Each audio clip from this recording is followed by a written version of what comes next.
Hello everyone, and welcome again to this month's KWCC. Happy Annoy Squidward Day, and I am your host, Kaiju X. With me is that why we're having the KWCC for today? Squidward hates the KWWC. What? No, KWCC.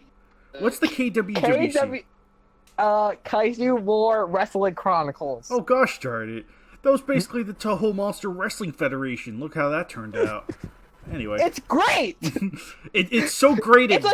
It's like Gary Oh no. Don't you mean John Travolta? How did they Gary Busey? I'm doing great! Wait, we can't talk long. We gotta poo. Anyway, that's where I was. Gosh darn it, I was lost in train of thought. Responding to Greyshot's message of how he's not going to be here today because he's on a date. So. A date with someone called Righty. Or Lefty. Or both. Gosh darn it. Monster Dong. Alright. With me today I have John Wayne as Alex, Nagoda, Nathis, and Joe. And today we'll be going over the first of only two matches this time. And I'll go into more detail as to why there's not a KWCE yet. So, in the meantime, this is KWC match 283. King Ghidorah Heisei versus Spyler, War Gilgar, Zandora, and Jakiro. Written... More like Gary Busey versus everyone. Gary Busey versus the Terror Beast. That's the alternate name for this one. Yes! Kiddo! Written by Matthew Williams, and banner also supplied by Matthew Williams. I do have to say, as the editor for this one, there was a lot of editing that sadly feels pretty typical with a lot of Matthew Williams' stuff. But that aside, I mean, that's my duty as an editor to really, clean it up, make it look good, and, bring it out for everyone to see. But, the actual fight itself, I think, was, this is a decently set up match. This has a lot of very interesting things going on, and I like the way that the monsters are employed. Spyler, War Gilgar, Zandora, King Ghidorah is allowed to ham it up with those guys, but, when Jakiro sets up a surprisingly decent challenge, I love Jakiro's employment of the magnetic ability, how he's able to pull in Ghidorah and, really, lure him in.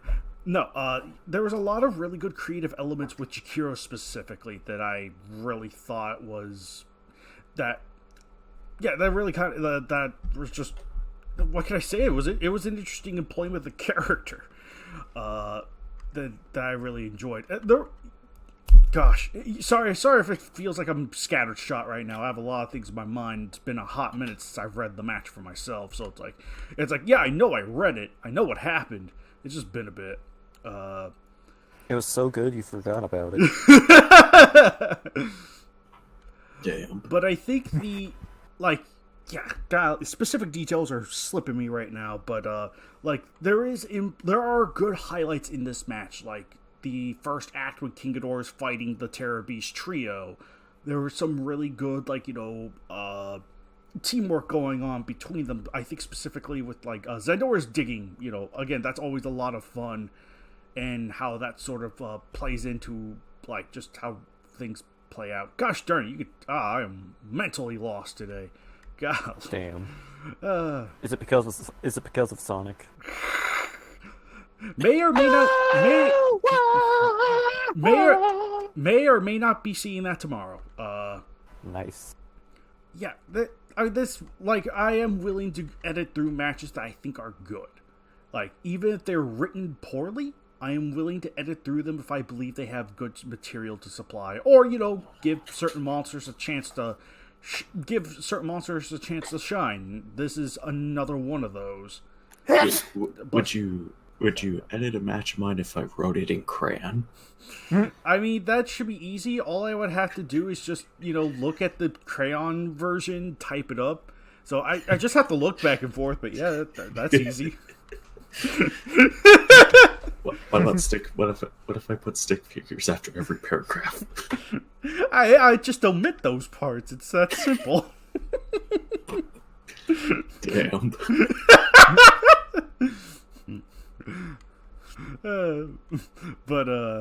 Yeah.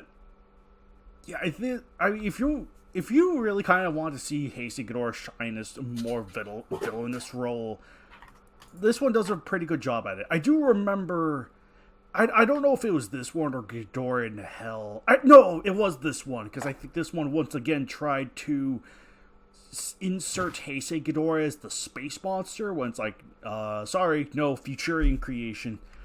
And there was a very similar mistake that happened with Orga in Hell, where it was like, oh, Heisei Ghidorah, the King of Terror. It was like, no, sorry, no, that is deemed too out of character for that particular version. Him being villainous is A-okay. That is not the heart of the issue. It's just simply trying to brand the creature as another version that he isn't, if that makes sense. So it's like, he kept on being referred to as the King of Terror in the original version. I was like, nope. Three-headed monster. Nevertheless, though, that doesn't, I still really enjoyed everything that played out. There were a lot of really good twists and turns that kept it interesting for its length. So, and I do understand this is technically a trilogy, though it's going to have to be repurposed into a duology for reasons. So I'm curious to see where that plays, or, how that all plays out. That's a shame. Waka sneaka snooky. So. Showa. Alright, so I'll just go from the top of my rambling. Alex, what'd you think of it? Did you have a chance to read it? Well, I thought it was pretty solid. The Taro Beast got a lot of licks in. Ghidorah was beating them up. The story of the Garogas was pretty neat. That's all pretty good. That's all stuff I would have said if I would have read it.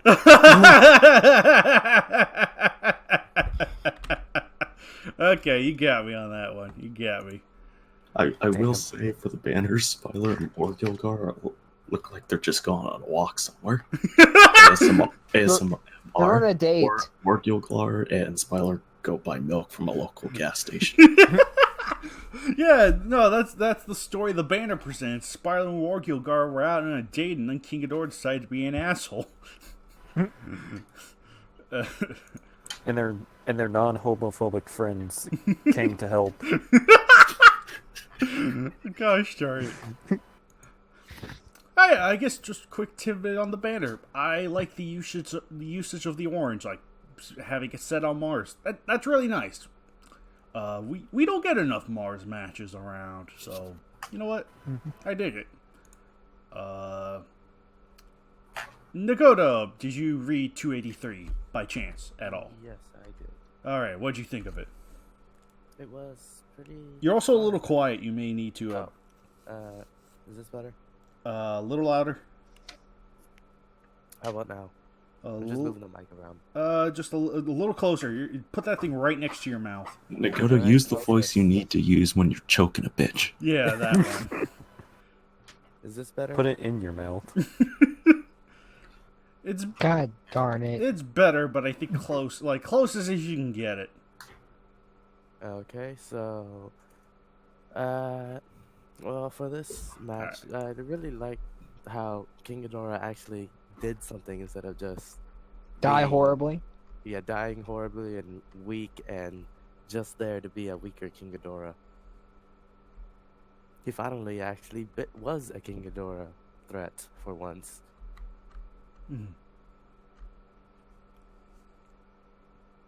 Also, the banner is pretty fun looking. I like how how Zendor is just bursting through the ground. King Ghidorah is glaring at everyone below him, and that's basically all I like. Just that half of the banner. The other guys look okay, kind of.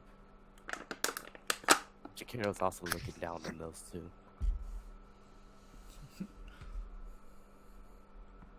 Oh, wait, I just realized, is that why they're looking down on them? Because they're getting retired? Well, that's certainly one way to look at it. That is certainly one way to look at it. Damn. No wonder why they're at the bottom of the cliff.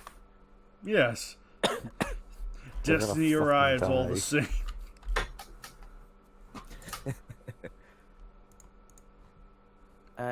Yeah, I think that's all I have. King Ghidorah actually was a threat this time. That was fun.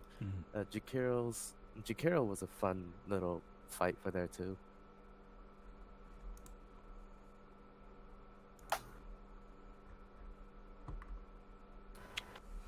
All right, who's next?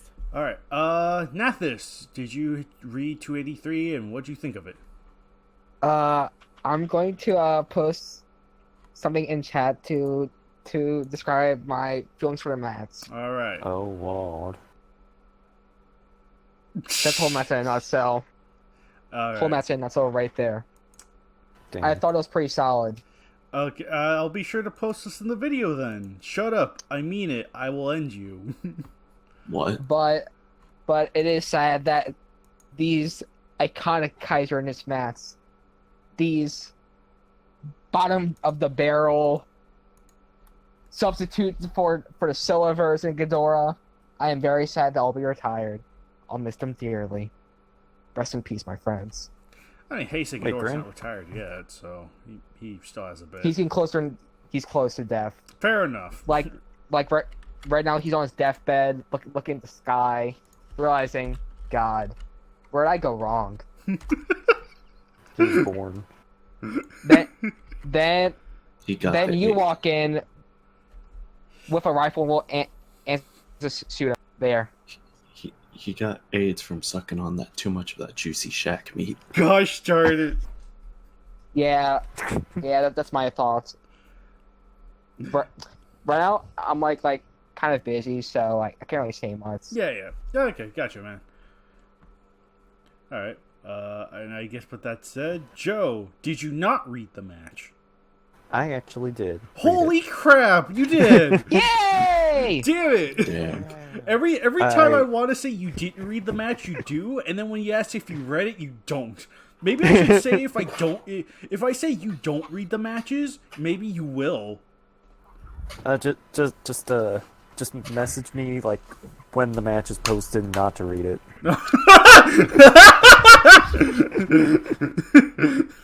Oh, gosh darn it. But I read this one when I was substituting for Alex as verifier. Oh. So it was a while ago, Yeah. but I still remember it. It was a pretty fun match. I like that it was on a different planet than Earth. Earth. It's called Mars. It's not Marth. that- Dig blessed. Martha? Why did you say that name? Marth. Why did you say that name? Gosh darn it. No, Martha. Continue. Your mother's hat. I like to... Like Nagoda said, I liked King Ghidorah. He felt more threatening than other matches. Mhm.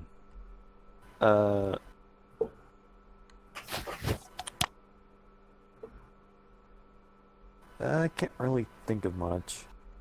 All right.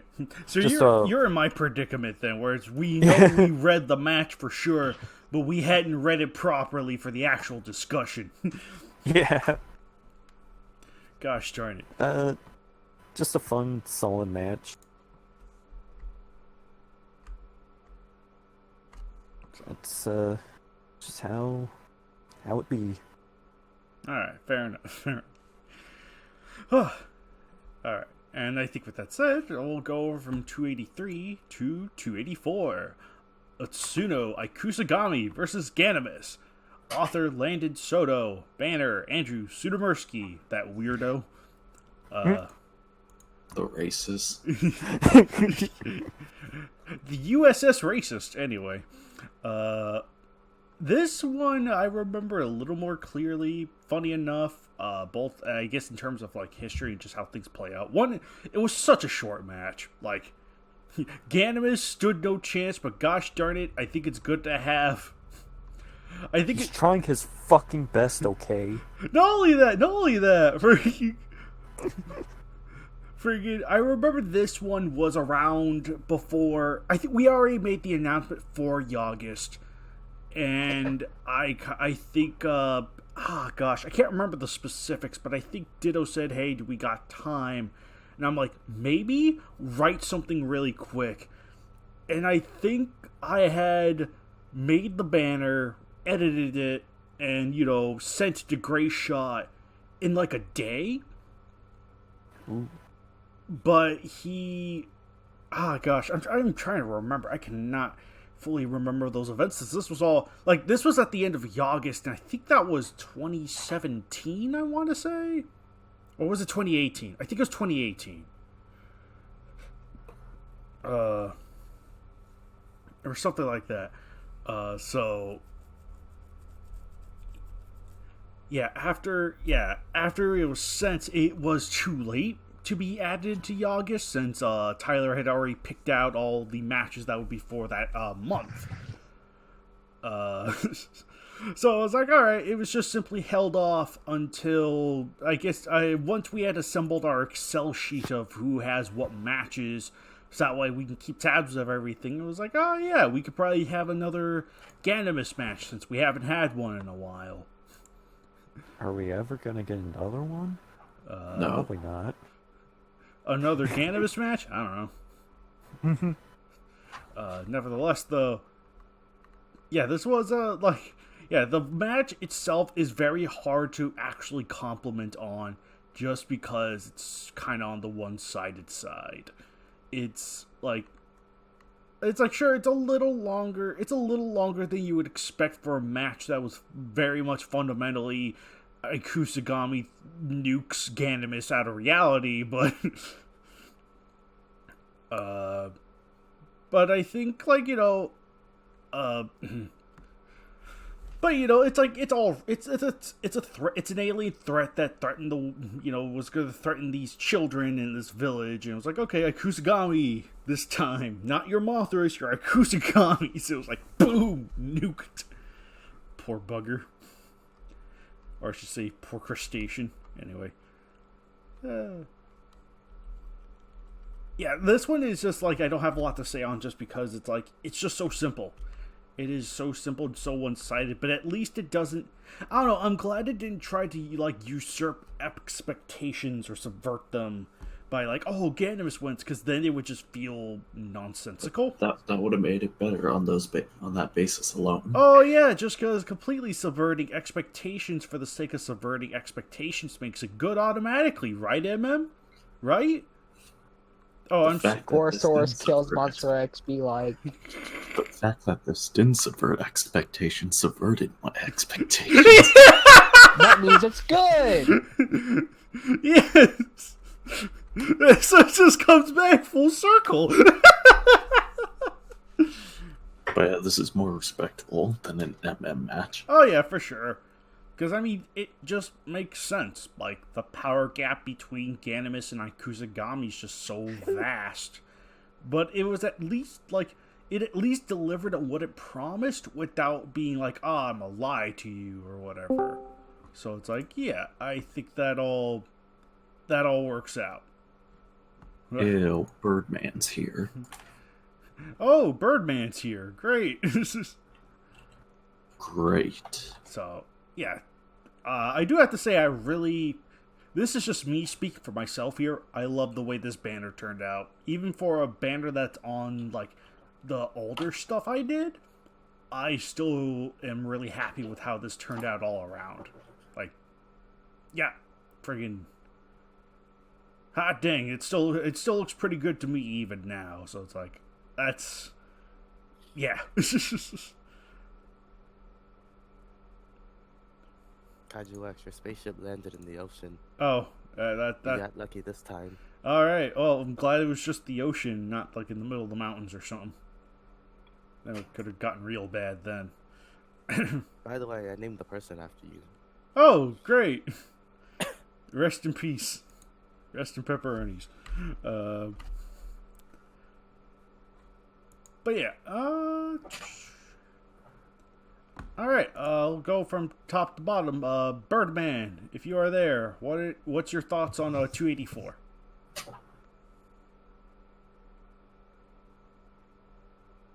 I have a feeling he's only going to be able to type. I'm not entirely sure. I didn't read it because it didn't contain an Ultraman monster. Gosh darn Damn, it. bro, that's mad funny. That's mad funny, bro. Anyway, I guess since Birdman can't really speak at the moment, or I guess not, it's like midnight for him right now, so Alex, what'd you think of 284? Did you have a chance to read it, or? It was okay. Alright. I mean, there's not a whole lot I could say, just okay. Mhm. And it definitely far more respectful than a typical MM match. Oh, yeah. And someone who actually has some interesting ideas. Mhm. But yeah, just a okay one-sided match. Nothing harmful. Mhm. Well, one like this is needed sometimes. Yeah. I'm also surprised you're not saying, let's complete the trilogy. Oh, what, Tsuno killing the other Yog? Kumasugami versus Gazora. Atsunai Kusagami versus Ganimus. I think the inevitable road is now Orochi versus Kamibus. Hell yeah! It must happen. Not for that. I might not do for that that myself. match. I might do that one myself. Not for that match. I actually want the expectations to be flipped and have the turtle win. No, that's too obvious. No, No, but throwing a Joe Mama. the turtle's cute. Throwing Joe Mama. No, I got something in I mind. like him with BS.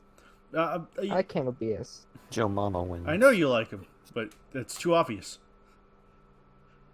But I Definitely got Noah some. wins. So it's a fucking obese freaking dragon winning.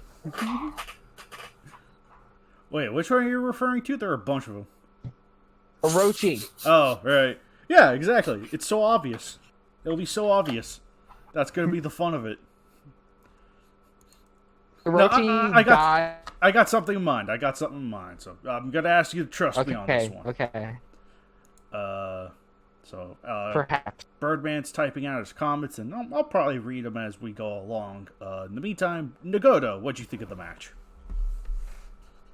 Well, it was a short but fun. Really liked how Ganimus was actually a threat, kinda. What else was there? I like how it was, like Utsuno just came down and was like, "This crab is attacking. This crab is attacking my people," and then how he just faked him out during the whole fight, like, pretending to be injured by the foam just so he can stab him. Okay, Also, yeah, that that's right. banner There was that part. That banner looks nice. I like how the beer is actually reflecting off Ganimus's shell. And that storm, also the glowing effect on Ikusugami. Mhm. Also, since this was written by Ditto, I was for some reason expecting the banner to show Ganimus getting horribly torn apart, but it's a Yog monster and it's Ditto.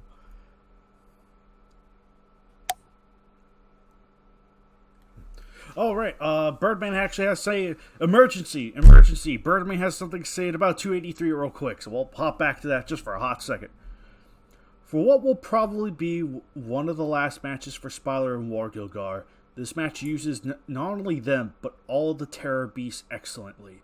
Everyone is used well and effectively, especially King Ghidorah and Jakiro, and I agree. For as much as nonsensical mad ramblings I had during the beginning of that discussion. But yeah, I'd have to agree. Mm-hmm. Alright, we resume back to 284. Nagoda, did you have any other thoughts to elaborate on, or specific points, or whatever?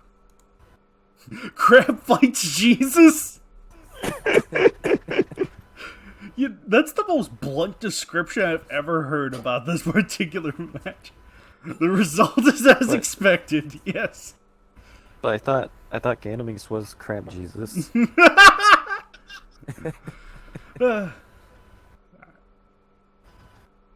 Y'all, gosh darn. Join us, KWCs. Uh, The crab. Eat the crab. oh, my- Be the crab. but yeah, did you have it? Of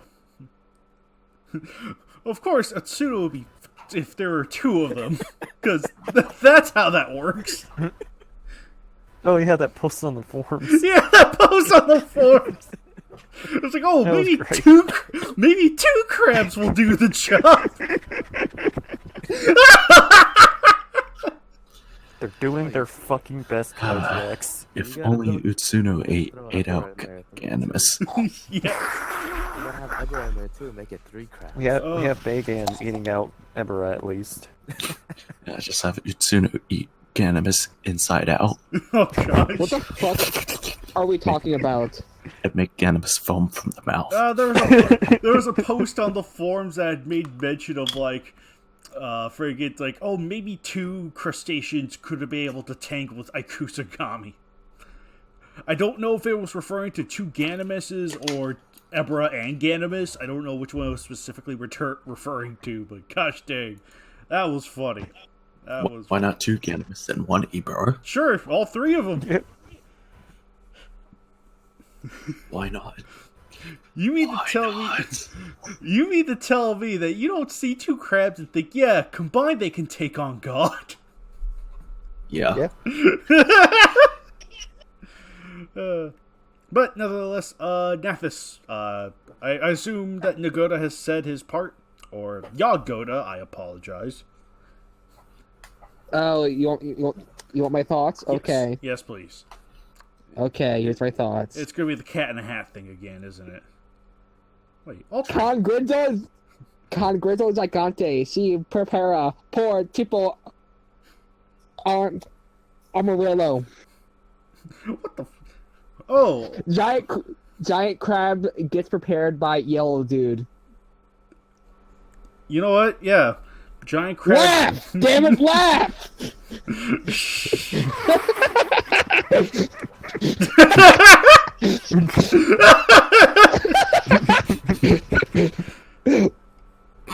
Ultra Red Keto. Oh wait, no, that's Birdman. Ultra Red Keto's Birdman. You know what? That's appropriate. Ultra Red Keto. All right, fair enough. Let's see. Yeah, Kaiju, I can't believe you're homophobic too.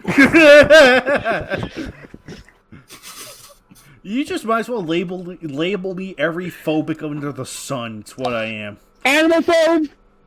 Germaphobe! Sure. Ebolaphobe! Free speech phobe. Pokemonphobe! Ah, Oh, hello. Jaegerphobe! Wait, what? fuck.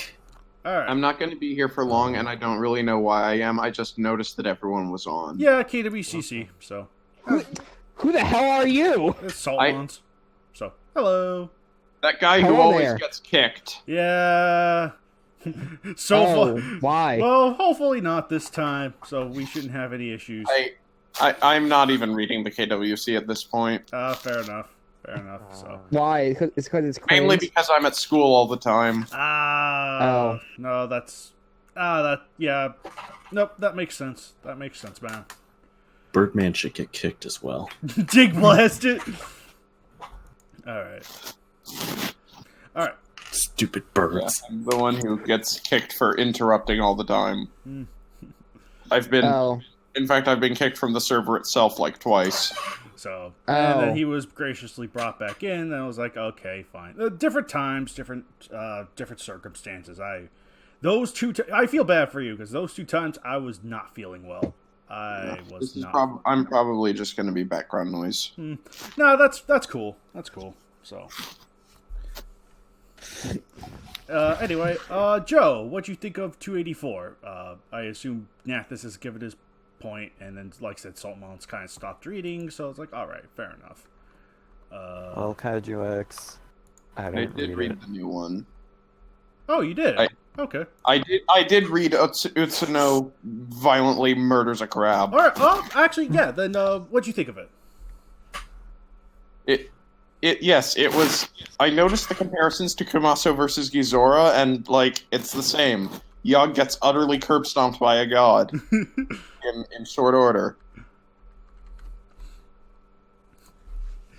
It was even like, I can't even call it a sequel to it per se, but it's like incidentally, there's just that similar idea of like A spiritual successor. yeah, spiritual successor, an accident too. We already have Kumaso Gami versus Kamibas as the sequel. Oh yeah, that's right. That was the direct sequel, wasn't it? That's right. I completely forgot about that. Well, it's an MMA match. Oh, that's why then. That's right. I completely forgot there was a proper sequel to Match 20. Wow. That's really saying something. Oh my gosh. Alright, oh okay, Nathis has one more thing. What do you got, man? Be serious. I forgot.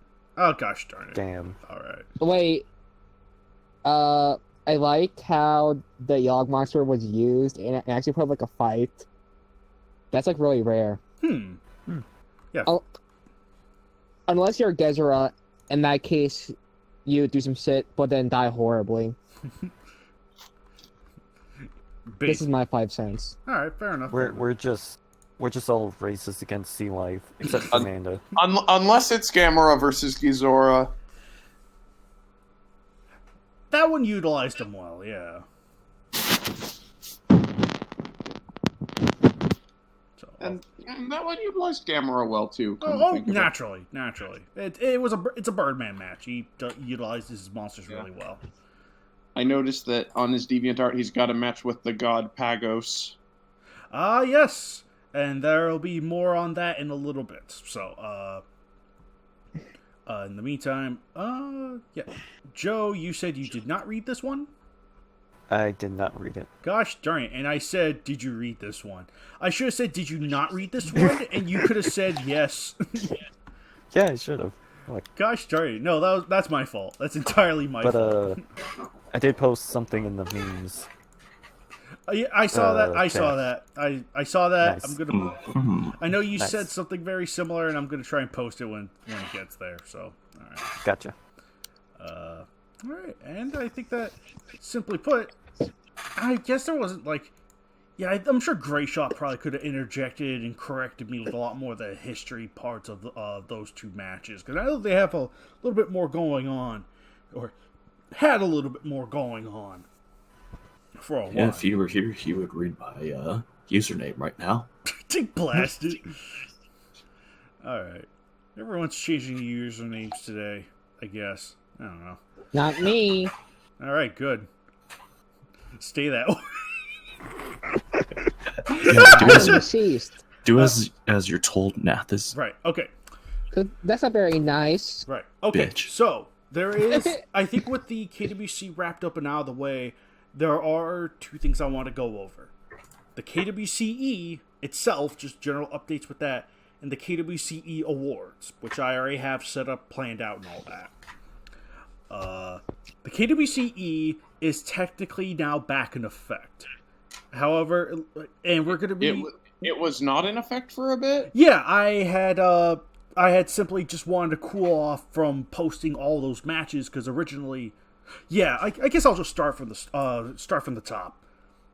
Originally, at like the end of 2018, I had thought about retiring from the KWCE and just kind of go off and either stick around with the KWC or possibly even, believe it or not, even retire from the KWC itself. I don't know, it was just kind of a low point for me around that time.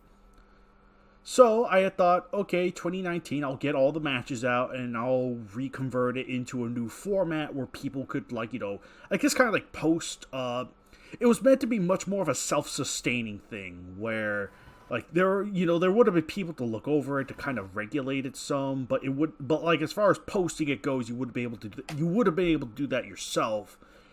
But the more I talked about it with some of the guys and talked about it with my brother and all that, it was ultimately found to be and more reflecting on it myself, I felt like, KWCE kind of still needs me. I don't think it's my time to go yet.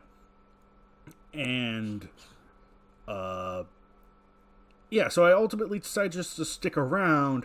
But once I had made that decision, it was like, I think, oh gosh, I know I was posting KWCEs once a week, every week up until, what was it? I want to say it was like June or July or something. Golly, it was non-stop weekly. But I think that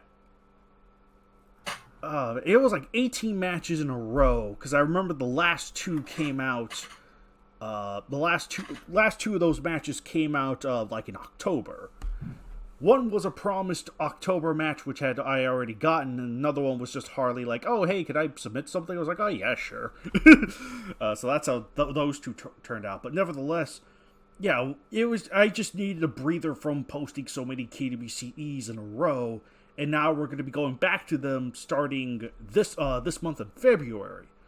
I was waiting for a specific match from Titanogoji 16, where he had promised me a certain match, but he also said that was like not guaranteed, wasn't feeling it. So I was like, all right. And I never got the match, so it's like, all right. It was meant for Valentine's Day, yesterday, as of this recording. But a fuck match. Dig blasted. Ooh. I don't want to phrase it like that, but man, let's just say one of the combatants would have been a new one. And she would have been very peculiar. I'll say that much. Wait, a new fighter? Yeah, but that she's not going to happen now. I might include her later. I don't know. But Not lady. That's what it is. One bet. No. Nevertheless, yeah. Simply put, I never got that match, so I never had the chance to post it. So in that case, I'm going to be posting this month's KWCE after this podcast goes up. It could be anywhere from tomorrow, as of this video, to, sometime before the end of the month. So it's my hope. So yeah, KWCE is going to be back in order. We're going to be going back to once a month for matches, with the exception of monster-themed matches, which I am now proud to formally announce. March is going to be dedicated to Baragon, the KWCE world. We have March of the Baragons for the KWCE, and the whole month I think it's going to be more weekly for that particular one. Is going to be all Baragon themed matches, like, whether it's Baragon himself or Baragon, like, yeah, whether it's Baragon himself or one of his, his cousins, his Ultraman cousins. So that Pagos match, Saltmons, that you saw on Birdman's DeviantArt, that's one of them. And I've already gotten all the matches I needed for March of the Baragons, so we are good there. Yes. So, and yes, Nathis, KWCEs are going to be once a month, with the exception of monster-themed months. Weren't they always like that? Last year was a weekly basis, so I just simply want to reconvert it back to how it was. So. Oh, okay. So it's basically going back to the old standard, where it's once a month from February to December, and leave January was my break, so we can have the KWCE Awards, which I'll be going over the results for those now. And Birdman also says he has an announcement himself to make okay, yeah, fair enough. But after the KWCE Awards, I'll let Birdman go over this, whatever it is he wants to discuss. All right, that should be interesting though. Nevertheless. Alright, so we'll be getting more clarity on what he's referring to. Now, welcome everyone to the KWCE Awards, if you decide to jump here using the time code. The KWCE Awards, it's for all of our writers for the KWCE, those who have used the plethora of monsters of the KWCE and what we got from that. I know last year was meant to take a different direction. It was meant to be my retirement year, but you know what? I'm kind of glad I decided not to. Damn. So, you know what? Time to go over them winners, shall we? Because I am really curious to see what Birdman has to say. Gosh darn it. So, for the awards, we'll go section by section, and what that kind of means and all that. So, Section A, we have for Best Writer, aka, I think that's self-explanatory. Who do people see as the best writer for the KWCE? And, See ya. See ya, Saltmons. Alright. Oh, thank God. He wasn't that bad. Come on. You can't convince me. Hey, Alex, shut up. Fuck. Damn. Alright. It's a joke because he changed his name to Shut Up, so, Damn. Anyway, so Section 8, Best Writer. In first place, first, I'll go over the honorary mentions, and these are the people who got at least one vote accounted to them. We have we have Venom 2009, Ultimate Ditto, and Godzilla vs. Rayquaza. So, to all of you, pat yourselves on the back. You are honorary mentions. In second place, we have Birdman, who got second with 3 votes tallied to his name. So congratulations, Birdman. You are in second place, my dude. But first place, the one who got the most votes with 4, is Titano Goji 16. So you, much to my personal shock, that he got first place this time. But I think that'll kind of speak for itself as we move along. Was Gappa there? No, he wasn't. Excuse me. What about Gappa? Anyway. Section B is the best KWCE of 2019. Which one was just all around the best, and which ones stood out from the KWCE matches that were being uploaded on a weekly basis, and until it suddenly stopped halfway through.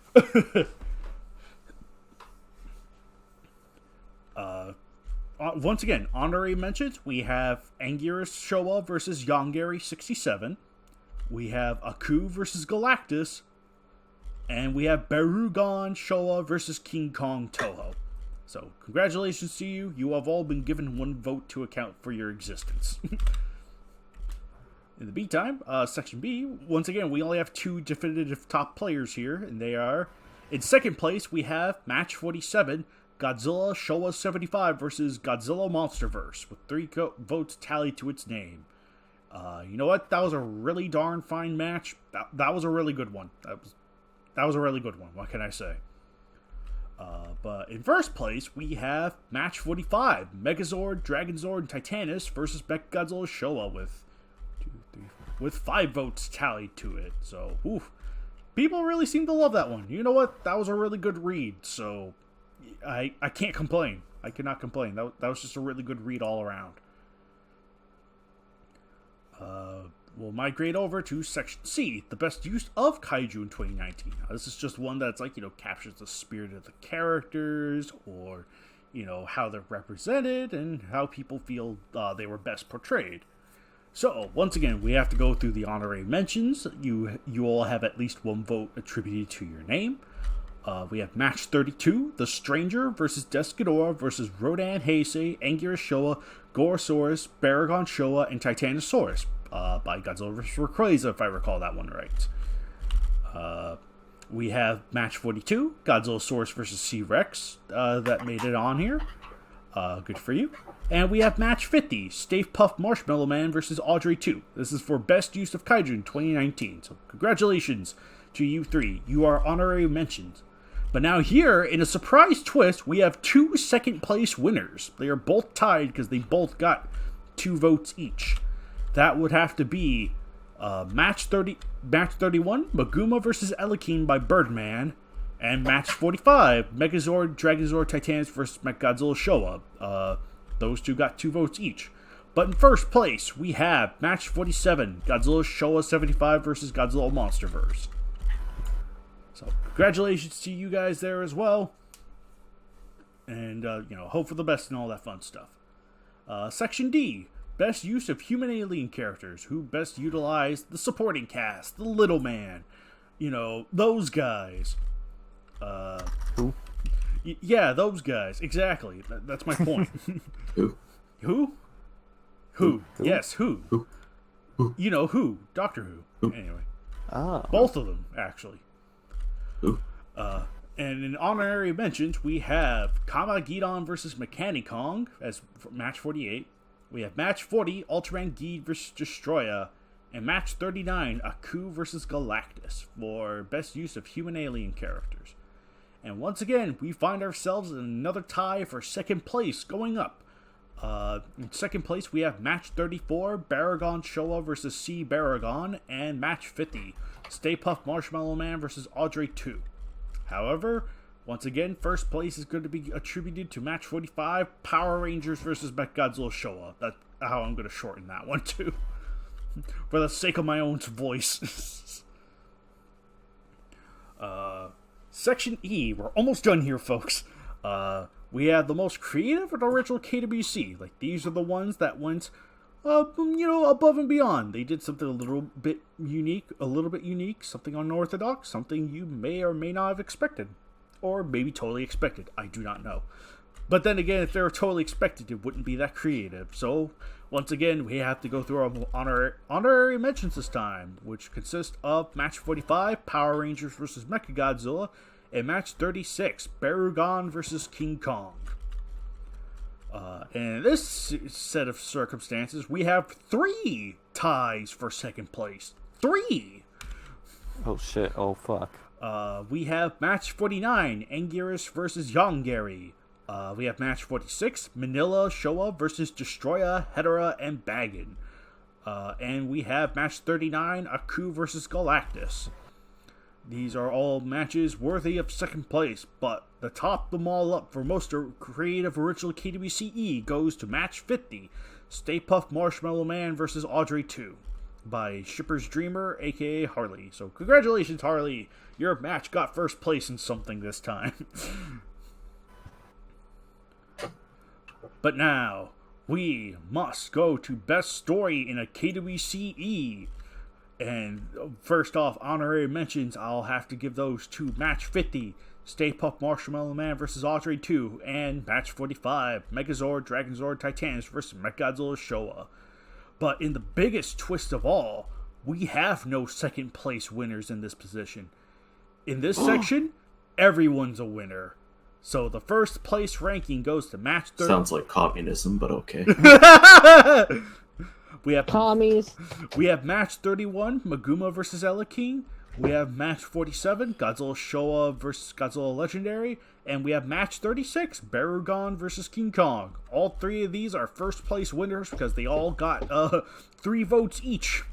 So, wow, I was not expecting that when I was tallying up those results, but you know what? It was delightfully unexpected. Damn. Wakashnika. Damn. So, alright, yeah. It was a delightful surprise, and we hope to see you guys next year for the next KWCE Awards, which, will just come as they go. So. Hey guys, what was Kaiju X talking about for a few minutes? I forgot already. Something like that.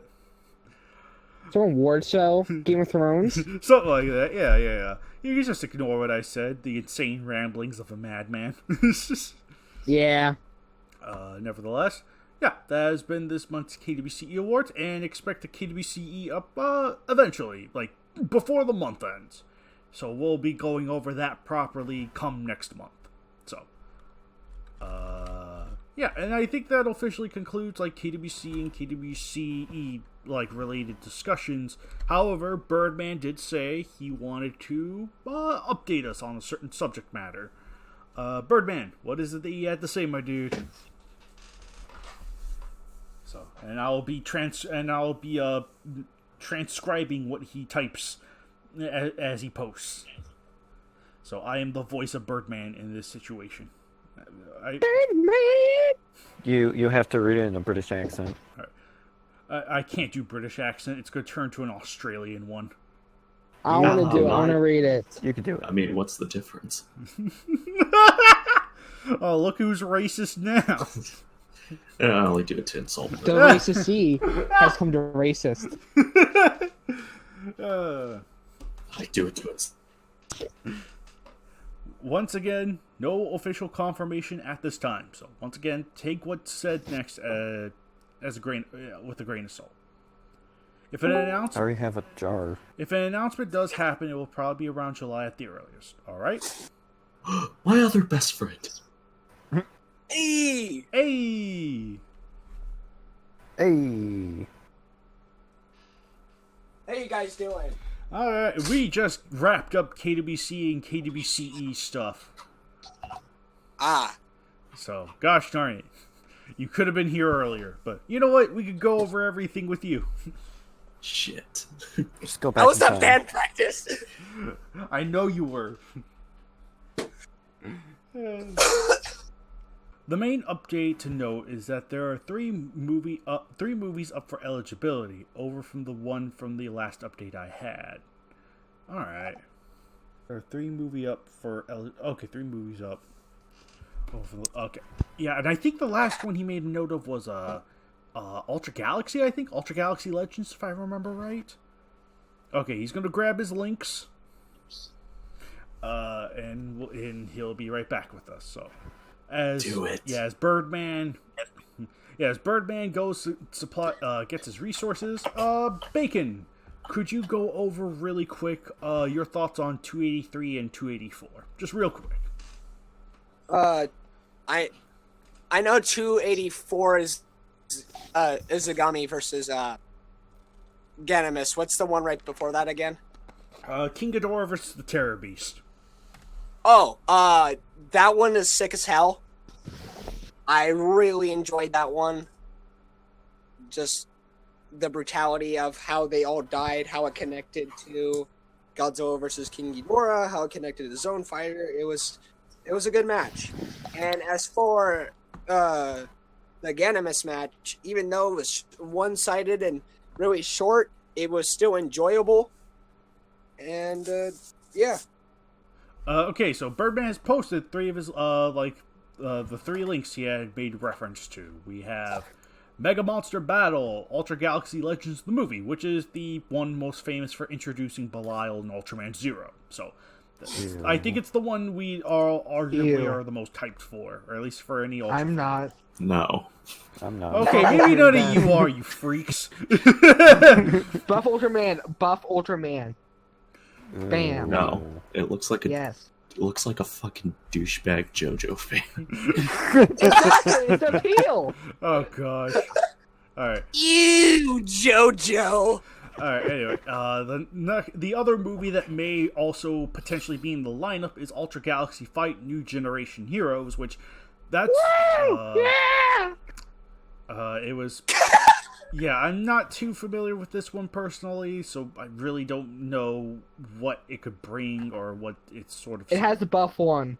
Oh, okay, so that's the one where the buff one comes from. I see a lot Yes. of. I see a crack ton of Ultramen, but. Well, as Yes. far as the Ultraman I see, one of them could fuse.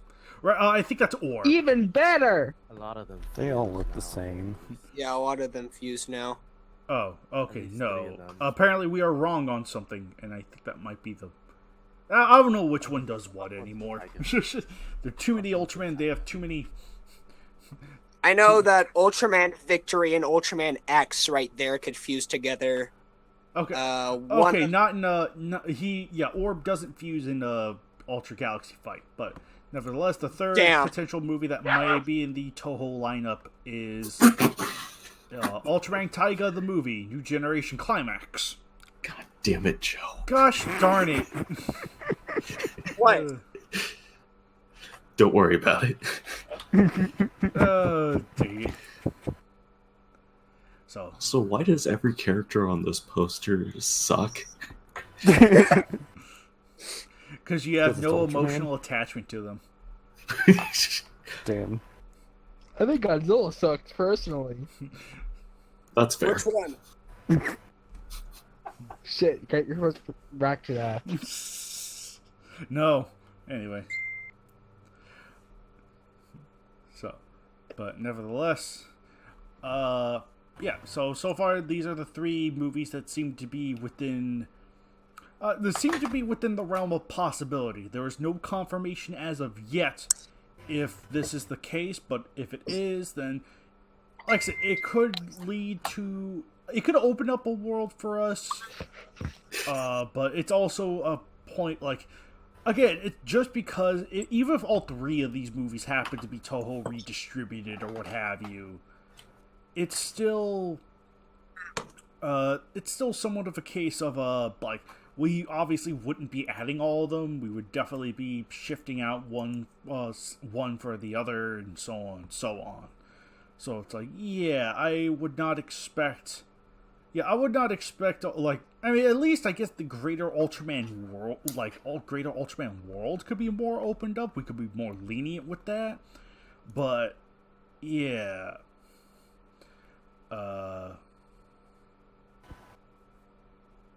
Yeah, the only thing worth to note is this: what we could still get a Dark Ultraman to the KWC no matter which one gets distributed. Oh, okay. Yeah, but it won't be Belial, and that's the one Belial's everyone cares about. Right. Oh yeah, Belial's definitely the one I think. Well, I mean, he's still. Yes, the Edgelord.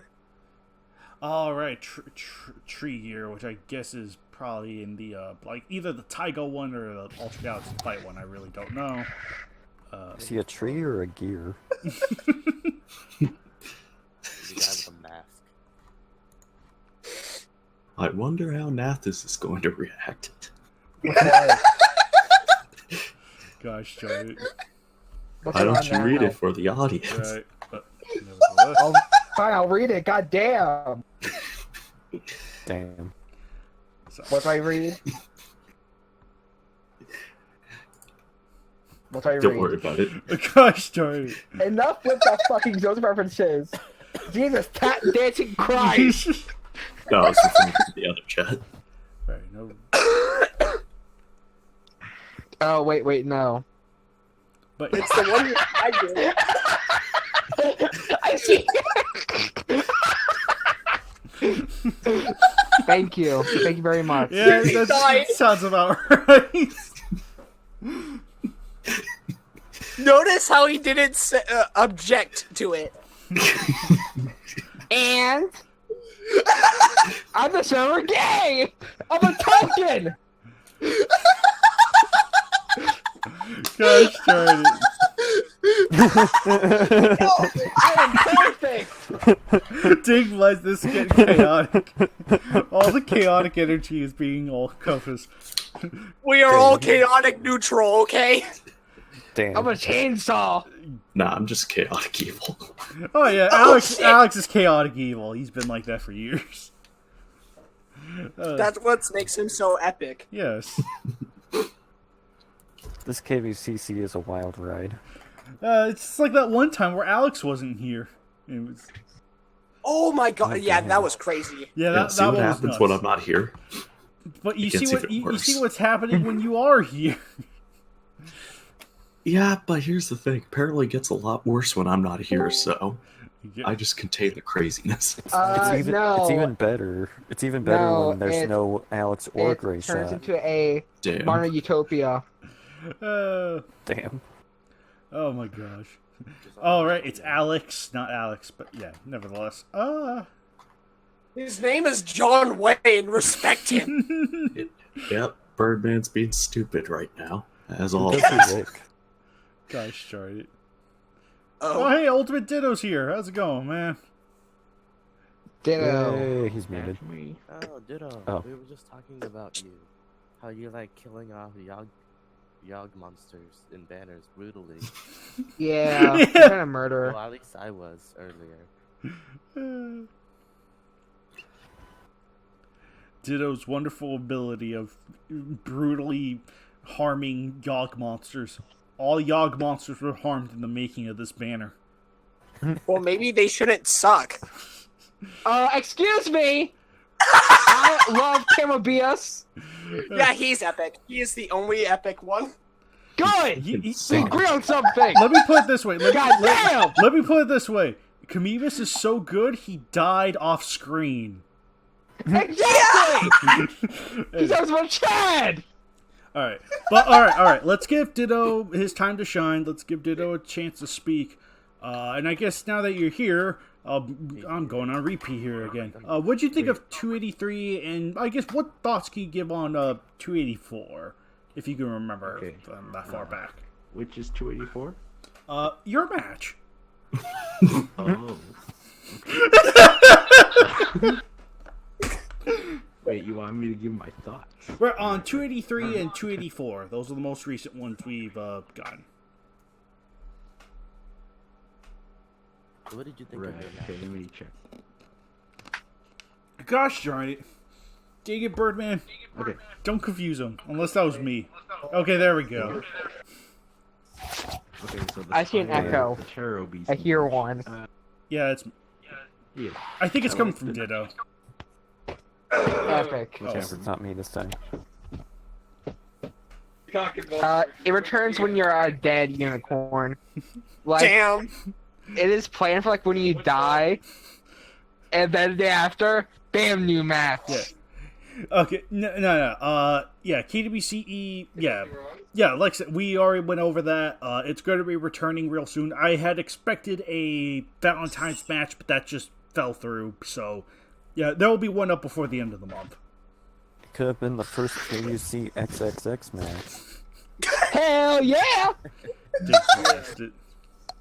Now we are men of culture. Golly, where the heck? Oh yeah, Ditto. What'd you think of 283? King Ghidorah versus the Terror Beast.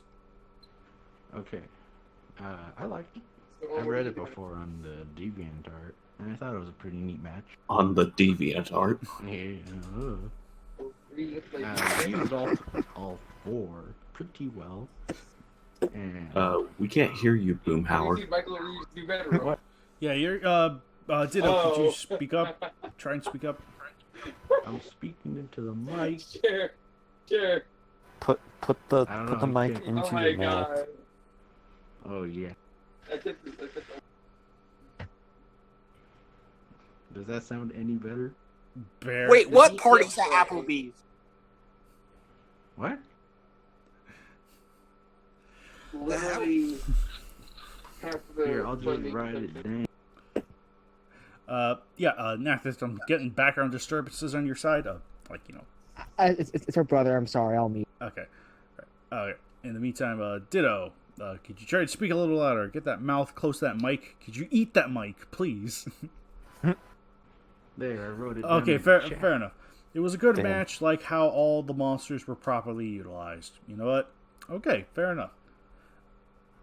What'd you think of 284? Atsuno Kusagami versus Ganymus.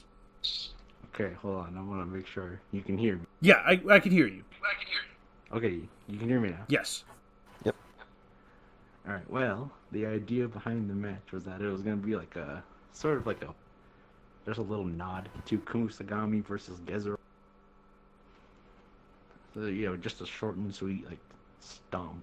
And, judging by, like, how people received it, seems to have done its job.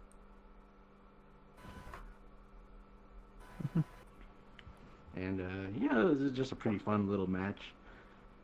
Just to, just write down. Alright. Oh, and the banner is pretty cool. Thank you. Oh yeah, the banner's really good. I forgot to mention that. Thank you. Which banner? 284. I think Yes. so far it might be my favorite of the year. Well, I mean, there's plenty to come, for sure, but... My favorite so far is Angira. Sweet. Oh yeah.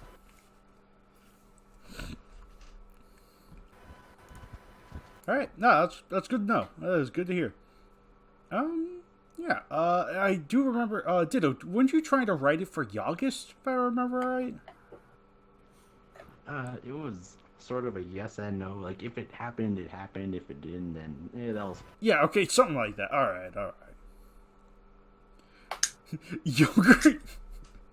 Yogurt. Deep blasted. Oh my gosh. Yogurtzilla. Yeah, it's very nice of Birdman to have his hate boner showing. Ooh. I know he gets really jealous of me sometimes. It's okay, buddy. It's okay.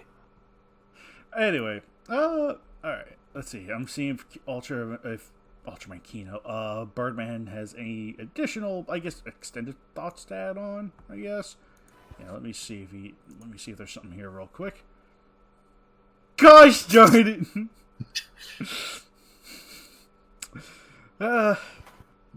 Photoshop me the hell all you want. Gosh darn it. Alright, so I think with that said, I think that does, for the most part, cover all our bases, so... Actually, yeah, Alex! For once, now that all has been said and done, we can finally talk about the Fanatic, and the Fanatic translates into, the game. The Fanatic. Oh, yeah, the game. Yes, the game. So, What? take us away. Okay. Gosh darn it. Okay. I'm gonna talk about the game. Okay. So, similar to a KWC battle, we are. Okay, so remember when was it Classic Media released like 7 of the movies of the show era? Yeah. Okay. Well, here's a funny coincidence. Criterion, and there's about, not counting King Kong vs. Godzilla, but there's 7 Godzilla movies as well. And the exact same arm air on Comet TV. So it got me thinking, a Showa Abridged style. And the game I want to play is, which one of these 2 sets does a better job of abridging the series? Alright. Let me... Right. Like, I have it pinned. With that, so. yeah, like with the Heisei series, it's easy to choose which ones to get rid of, Battle for Earth and Space Godzilla, but the Showa era is far more difficult. Mm-hmm. Well, with the Heisei movies, you could get rid of all of them. You All take of them that except back. for the 80s movies. Yeah, except for them. I was about to say. Oh my gosh. That's So basically, I'll post the 2 lists here in a minute. Basically, our categories is how each of us personally feel about each of the abridged lists, which one would be better to introduce new fans to, and the third one is how would we each do our own 7-movie abridged. So give me 1 hot minute to create the list. right, because there were 7 classic media, and then 7 from that were aired on comic TV that were very similar, Same with / Criterion. Right. So it's minus Kong because Universal. Universal's a sucker. Gosh darn sucker. Damn. So yeah. Which ones do we prefer personally? Which ones would be better introduced to fans to, or just all around objectively better? And what would we do? I guess to abridge the Showa series. That's always a tough one. That is always a really, really tough one. It'll be fun though. Oh yeah, that's part of the reason why I accepted the game from Alex when he brought it up. I was like, yeah, I totally want to really get into a heavier discussion of how, in essence, how to abridge the Showa series, because it's Space Godzilla, Heisei series is very easy to abridge, which really just boils down to 2 movies. Yeah, you could just get rid of Battle for Earth and Space Godzilla, and you would still have the full Heisei story. Yeah, totally. Mm-hmm.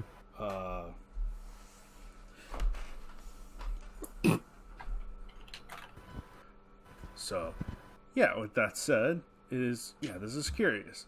So, with classic media, they had released Gojira, Raids Again, Mothra vs. Godzilla, Ghidorah, Monster Zero, Revenge, and Terror. whereas the Criterion Comet set is released Gojira, Monster Zero, Son of Godzilla, Destroy All Monsters, Megalon, Mechagodzilla, and Terror. If you were to ask me, Yeah, we'll start with personal for each of us. Right, personal. Between the two,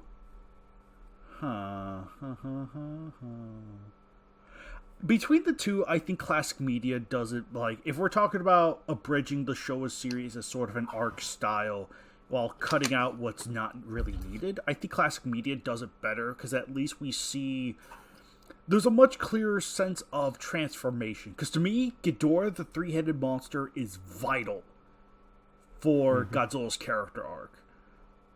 That is one movie you have to keep to understand Godzilla's transition from bad guy to hero. And on that merit alone, really, I think classic media, like, you know, I think better conveys that. It's like, you know, we have Raids again, we have Mothra vs. Godzilla informing him as the villain. Then we have Monster Zero and Terror, where he's... We don't get a whole lot of the heroic side with classic media, though, because it's like Monster Zero, he's a hero, sure, but he regresses back to villain because of mind control. Though, to be fair, what's probably the best alien arc of the era, with Terror as, you know, Terror would really be the only place he'd be showing his heroic side. Though, I guess in a strange appropriate, in a weird appropriate sense, it would be kind of fitting because of what, if you're going off the American version of Terror Mechagodzilla, which has that weird ass prologue. Oh yeah. Yeah, that's right. That is the loophole. So it's like, yeah, for me, I'd say classic media, because like I said, Ghidorah, it wins on merit of Ghidorah the three-headed monster. That movie, to me, if you want to abridge the Showa series, that's fine, but I think Ghidorah is vital to getting into the second half of the series. But that's just kind of what I think. So if anyone wants to go next, this is a little bit more free for all E. So it's like, if you have your list prepared, if you're prepared to give your opinion, do so now. I would definitely agree that Ghidorah is absolutely vital. I feel like it's kind of a bit hard to say which one is personal, because I think they both have various strengths. Classic media does a better job focusing on the first half, and then the Criterion focuses on the second half, where it's more heroic based. Agreed. And there are that was something I did kind of mentally account for with the Criterion set, is that the Criterion Comet set, it was like, you know, they do cover more the heroic journey after Godzilla becomes a good guy, whereas the classic media doesn't really do that too much. It's not too emphasized, with the exception of Revenge and Terror, but Revenge, like it or not, is basically kind of set in its own reality, so you really don't need to see that one. Yeah, it's kind of like a non-factor. That's kind of like the biggest problem with classic media. It kind of wastes a spot. And this is like it's not really a criticism. It's just unknown if it's canon or not. Yeah. So. Well, yeah, Criterion focuses definitely more on the hero side. It kind of gives him more of the character, like Son of Godzilla. Yeah. So, yeah, it's really hard to say which one I prefer.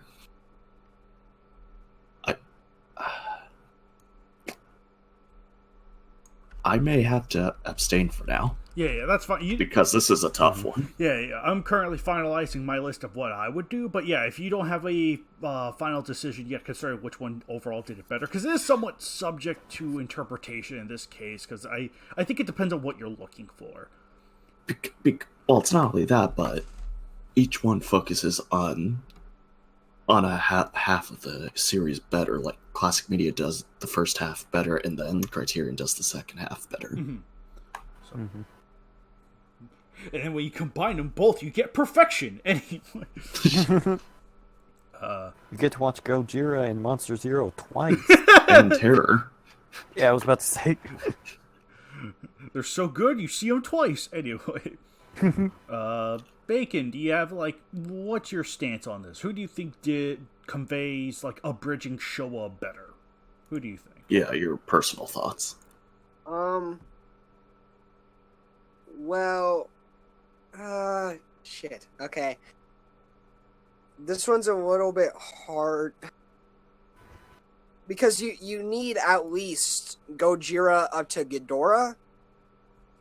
Otherwise, like, for the Crichton, it just goes Gojira to Monster Zero, but it doesn't... Mothra died in the previous film, so doesn't exactly... It would be confusing for a newer audience to be like, what do you mean there was another Mothra? Yeah, Well, I'm gonna... In the Criterion set, Mothra's basically a non-factor. Really? Okay. Yeah, Destroy All Monsters is her only appearance in that set. Oh, yeah. Oh. Yeah, it is. It really is. Huh, okay, yeah. I don't know. That I might have to... I have, like, a list that I put together, but... Right, and then we'll be going over that later. But out of the two, which one do you think does Showa series more justice? I guess classic media? I guess? Yeah, I'm gonna have to go with classic media, because you see that sort of transition with him slowly becoming the heroic character. I think, like you guys said, classic media does the first half better, but Criterion does the second half better. But I think I'm going to have to go with classic media. All right. So that's 2 for classic media so far. Alex, are you still thinking about it? Do you feel like you've come to a conclusion yet?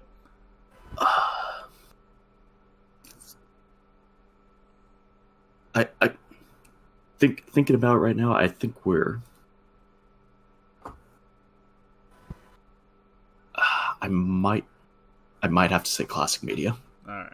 Just for the sole fact, if we're speaking objectively, yeah, it's definitely classic media. Mm-hmm. Okay. So yeah, put me down for classic media. All right, so that's 3 for classic media. Nathis, if you're able to speak right now, which one do you think kind of better convey, like, what would be a better abridged version for Showa series? Which one do you think conveys the ideas better?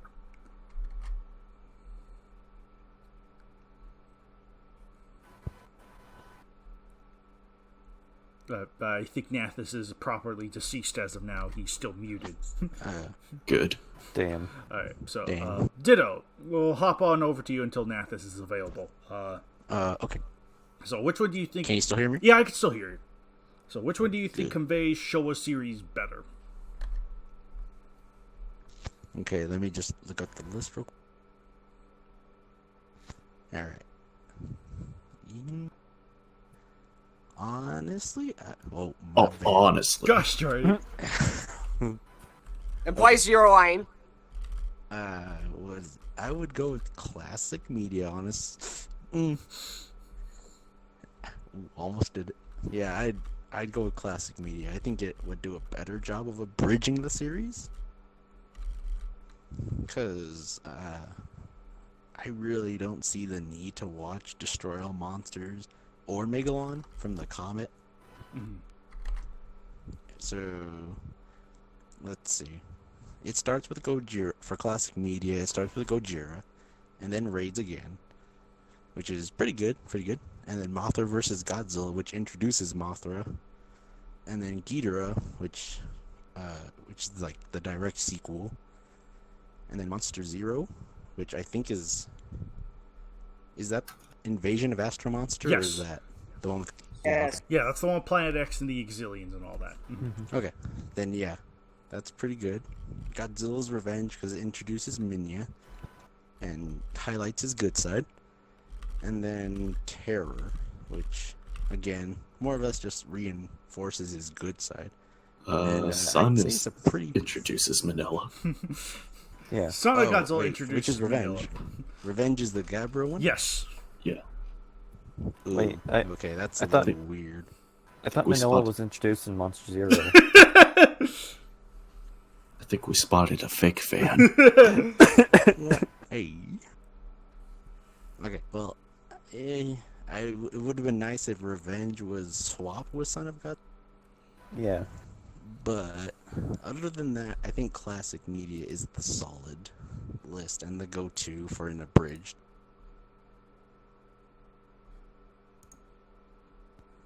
And that's my thoughts.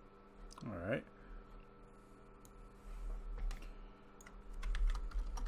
All right.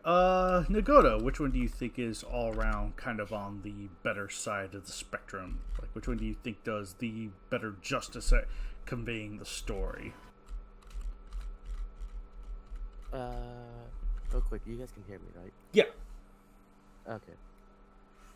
So, well, at least both of them start with Gojira, so that's a good starting place. I feel like you kind of need Ghidorah, the three-headed monster, because that's the one where it kind of introduces Godzilla, Rodan, and Mothra, as well as King Ghidorah. Because if you just go straight to Monster Zero, you skip a whole half plot point of introducing these characters. Yeah. Not only that, Ghidorah is the one where we see the transition from bad to good. And then, though let's see, though I want to go with Classic Media, kind of just a weird jump straight from Revenge to Terror. Because what's it called? You just like suddenly he has a kid that is with another kid for some reason, and then you go straight to A kid who hunts a like car. a giant robot version of him with a dinosaur. As for the Criterion one, it's more of a, well, it skips Ghidorah, so that's something. It kind of follows the story. It goes from the first one to space for some reason, to he gets a kid, to everyone, let's kill King Ghidorah, then Jet Jaguar, and then the Mechagodzilla duo. This is hard. Shoot, I'm probably gonna have to go with, well, I guess more storyline would be Classic Media, so I'm gonna have to go with that one. All right. So far we have 1, 2, 3, 4. So that's 5 votes for Classic Media so far. Joe, do you have any input you want to add, or which one do you think does a better job? I have to agree with everyone else and say Classic Media does the better job. Aside from Godzilla's Revenge, that could be swapped with either Son of Godzilla or another 70s movie. Like, Hedorah would be a good one. I do think in the Criterion, as much as I do like Monster Zero, like you can't really have that without Ghidorah. Those two, I think those two are kind of inseparable to me. Like they're a good little duology.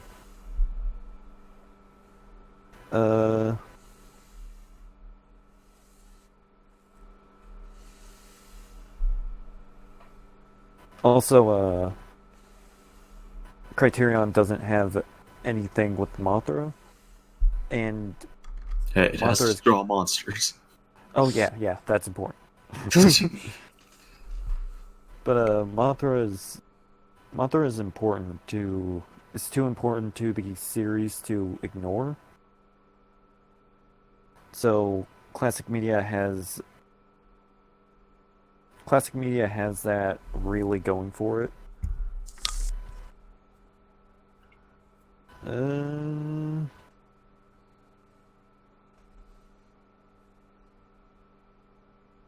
Yeah, I don't think.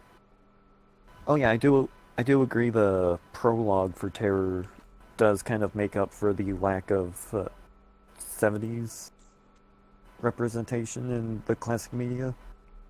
In a weird way, yeah. Yeah. Like, it catches everyone up to speed somehow. In an odd way.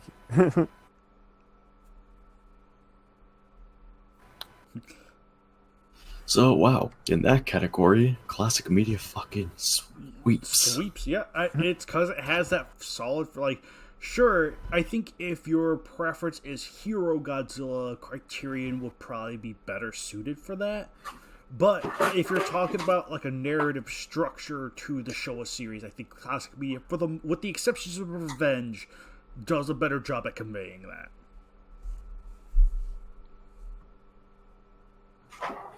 Yeah. So, okay. Since I feel like we kind of delved more into like introducing the series to new fans or being objective, I feel like we should go back to personal and talk about how we feel about these collection of films. Not talking about continuity at all, just how we personally feel about each set. okay, so how we personally feel about, like, it's just what's kind of conveyed.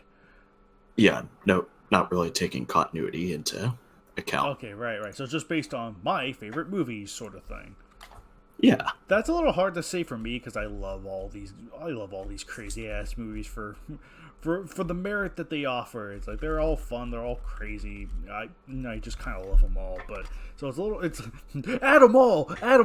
But I know I also kind of grew up on the classic media set myself. Like those were the ones I probably got, and it was like, oh yeah, I think it was my first real time being able to watch half these movies on, like, these nice re-releases on DVD. They have that nice fancy little case. But that aside, like, as far as the movies they released go, like, classic media has a very solid lineup. Again, I think those are all just very solid films. But I do have to admit that the Criterion, Criterion has a lot more fun with Godzilla.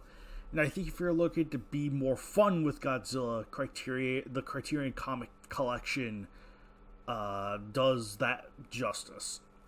But I always like to take my Godzilla a little bit more seriously and more personally. And I think, once again, like, personally speaking, I still think classic media does a better job at conveying Godzilla still. That still sounds a little redundant after the discussion, but whatever. So I would like to have, like, an Ebra Horror the Deep in there, because I feel like that's a very underrated, enjoyable movie. You got your Godzilla vs. Mechagodzillas in there too, because, again, that's another really fun movie. But yeah, very little I would probably change. Just swap out maybe, like, Godzilla's Revenge for, Ebra or Mechagodzilla 74 and call it gold. That's just me, though.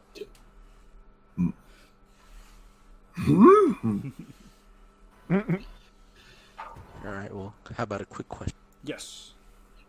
What movies could you not watch, and there would be really no, like, you wouldn't be missing out on anything if you didn't watch that movie? We'll get to that for the third category. That's what we're going to get to for the third category. Okay. That's what we're going to cover there. So have that list prepared.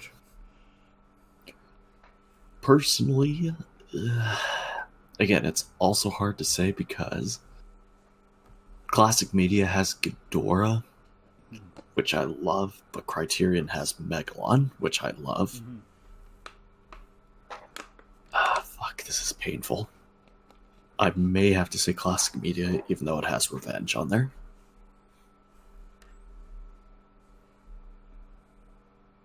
Who's next? Yes, who is willing to offer their opinion? Damn. Bacon. Which one do you feel like? We're not talking about continuity. Which one do you just personally prefer? Like, I preferred classic media because I like most of those films. As, like, I could watch Monster Zero and still enjoy it. I don't like it as much as the rest, but Damn. And Revenge I could completely skip over unless I'm punishing my children. But Gojira raids Mothra and Ghidorah and Terror are really solid films, and they hold more of a candle to, I guess, my personal preference than, say, Sun, Megalon, or Destroy All Monsters. Damn, what's your problem with Megalon? Stock footage and the amount of cheesy it is compared to the rest of the films. Gigan is a superior film, if you want that kind of Godzilla movie. Damn, I can't believe you hate our Lord and Savior, If you- Chip Jaguar. If you can't take the cheese, get out.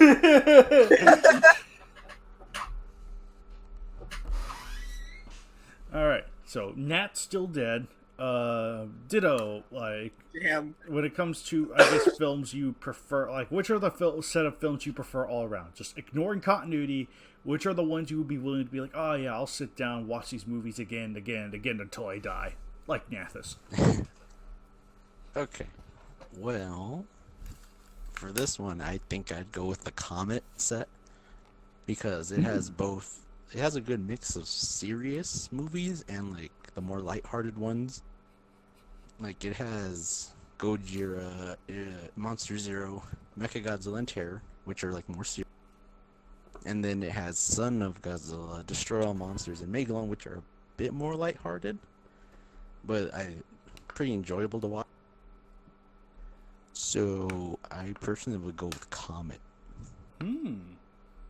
Interesting. Very interesting. Hey, finally got a vote. Yay! Nagoda, like, which set kind of appeals to your personal senses? Like, yeah, ignoring continuity. We're kind of ignoring that here. Okay, like, so personally, I'd probably go with Comet because, well, first off, you start with, Gojira, starting the whole series. Then you go to the Godzilla dance. Then you go to a bunch of praying mantises making a really, really weird-looking Godzilla child. Then you go to the curb stomping of King Ghidorah.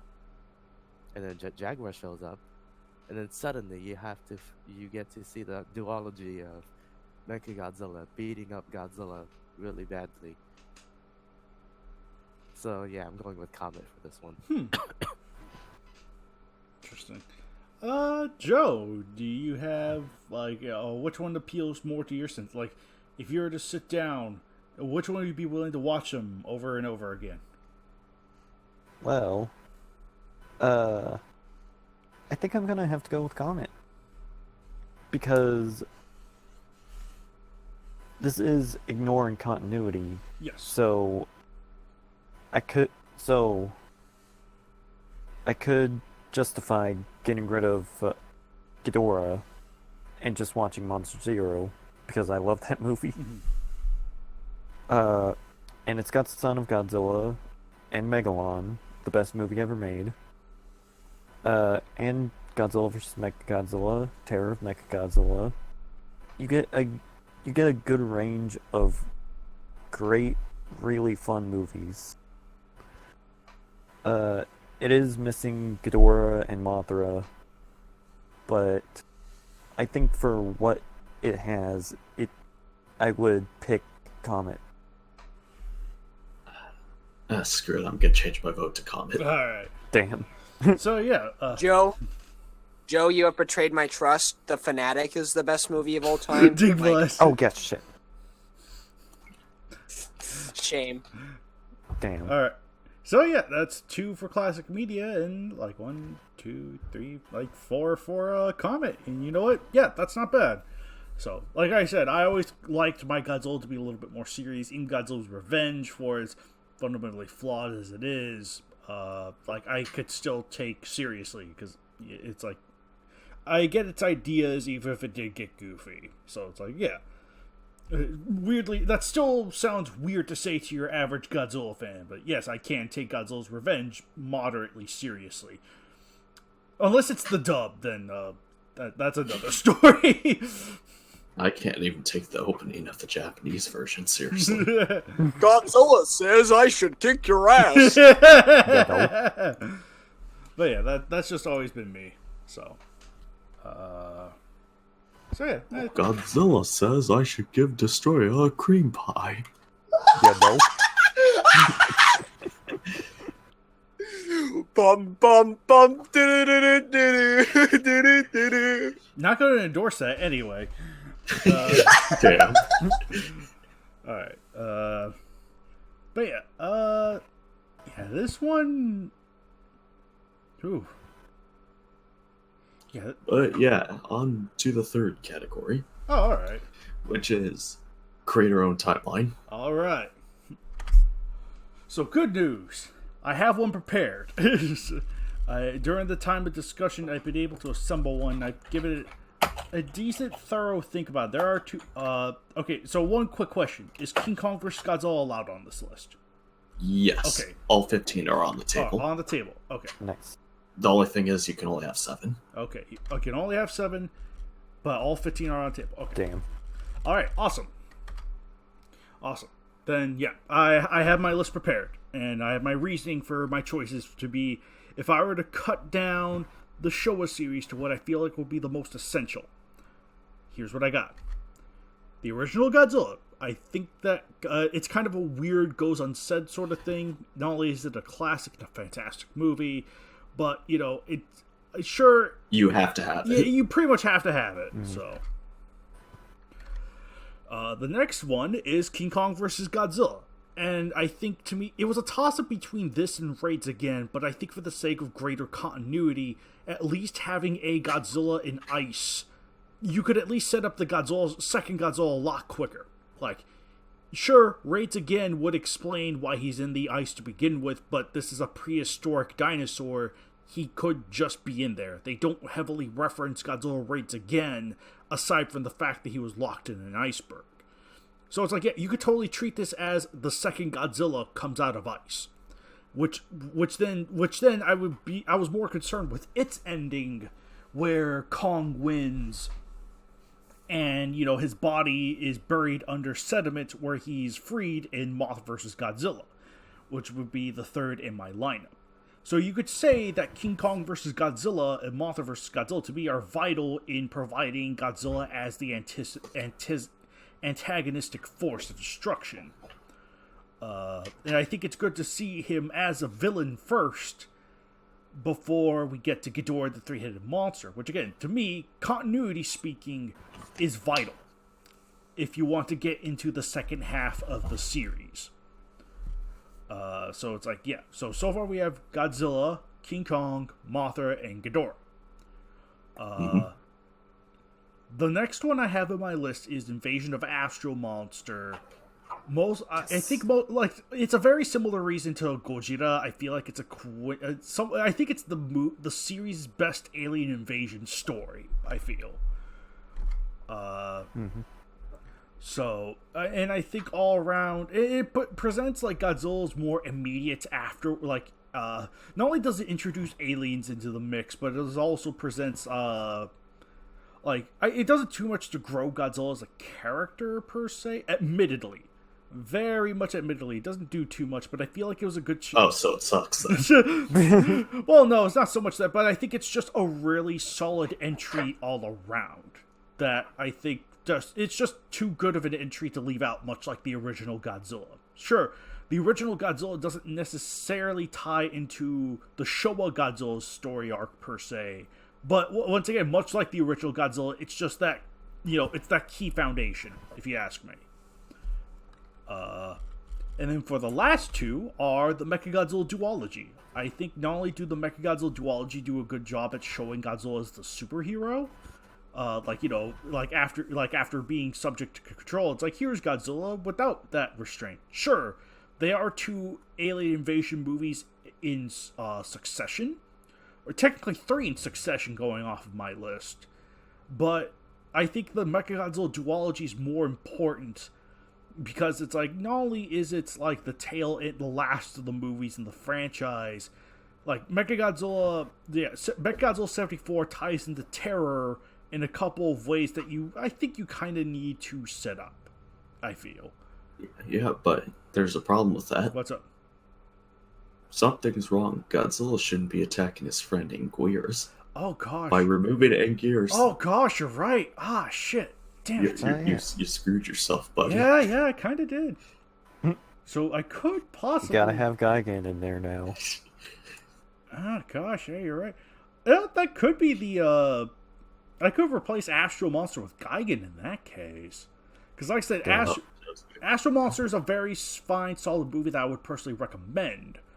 But I think if we're talking about the continuity game we have going, then I think Gigan would be the better option.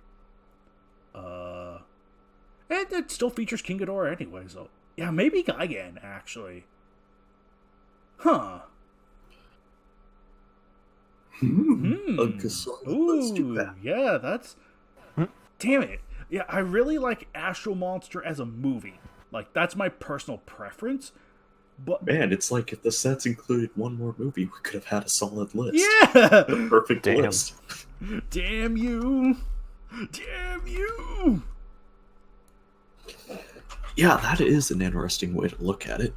Right, because it's like, yeah, I will admit, Astro Monster is a movie I prefer, but it's not a movie that develops too much. Despite having the Auxiliaries as like the iconic staple to the franchise, they're like not vital for Godzilla's story. Yeah, and it's also interesting because, yes, Monster Zero is objectively one of the best in the Showa era, but when you think about it, it's not 100% vital Right. for Godzilla himself. Would we need raids again for Anguirus, though? Or do you feel like we could kind of be alright? Because I think Gigan really was like the one film where we saw Godzilla and Anguirus team up.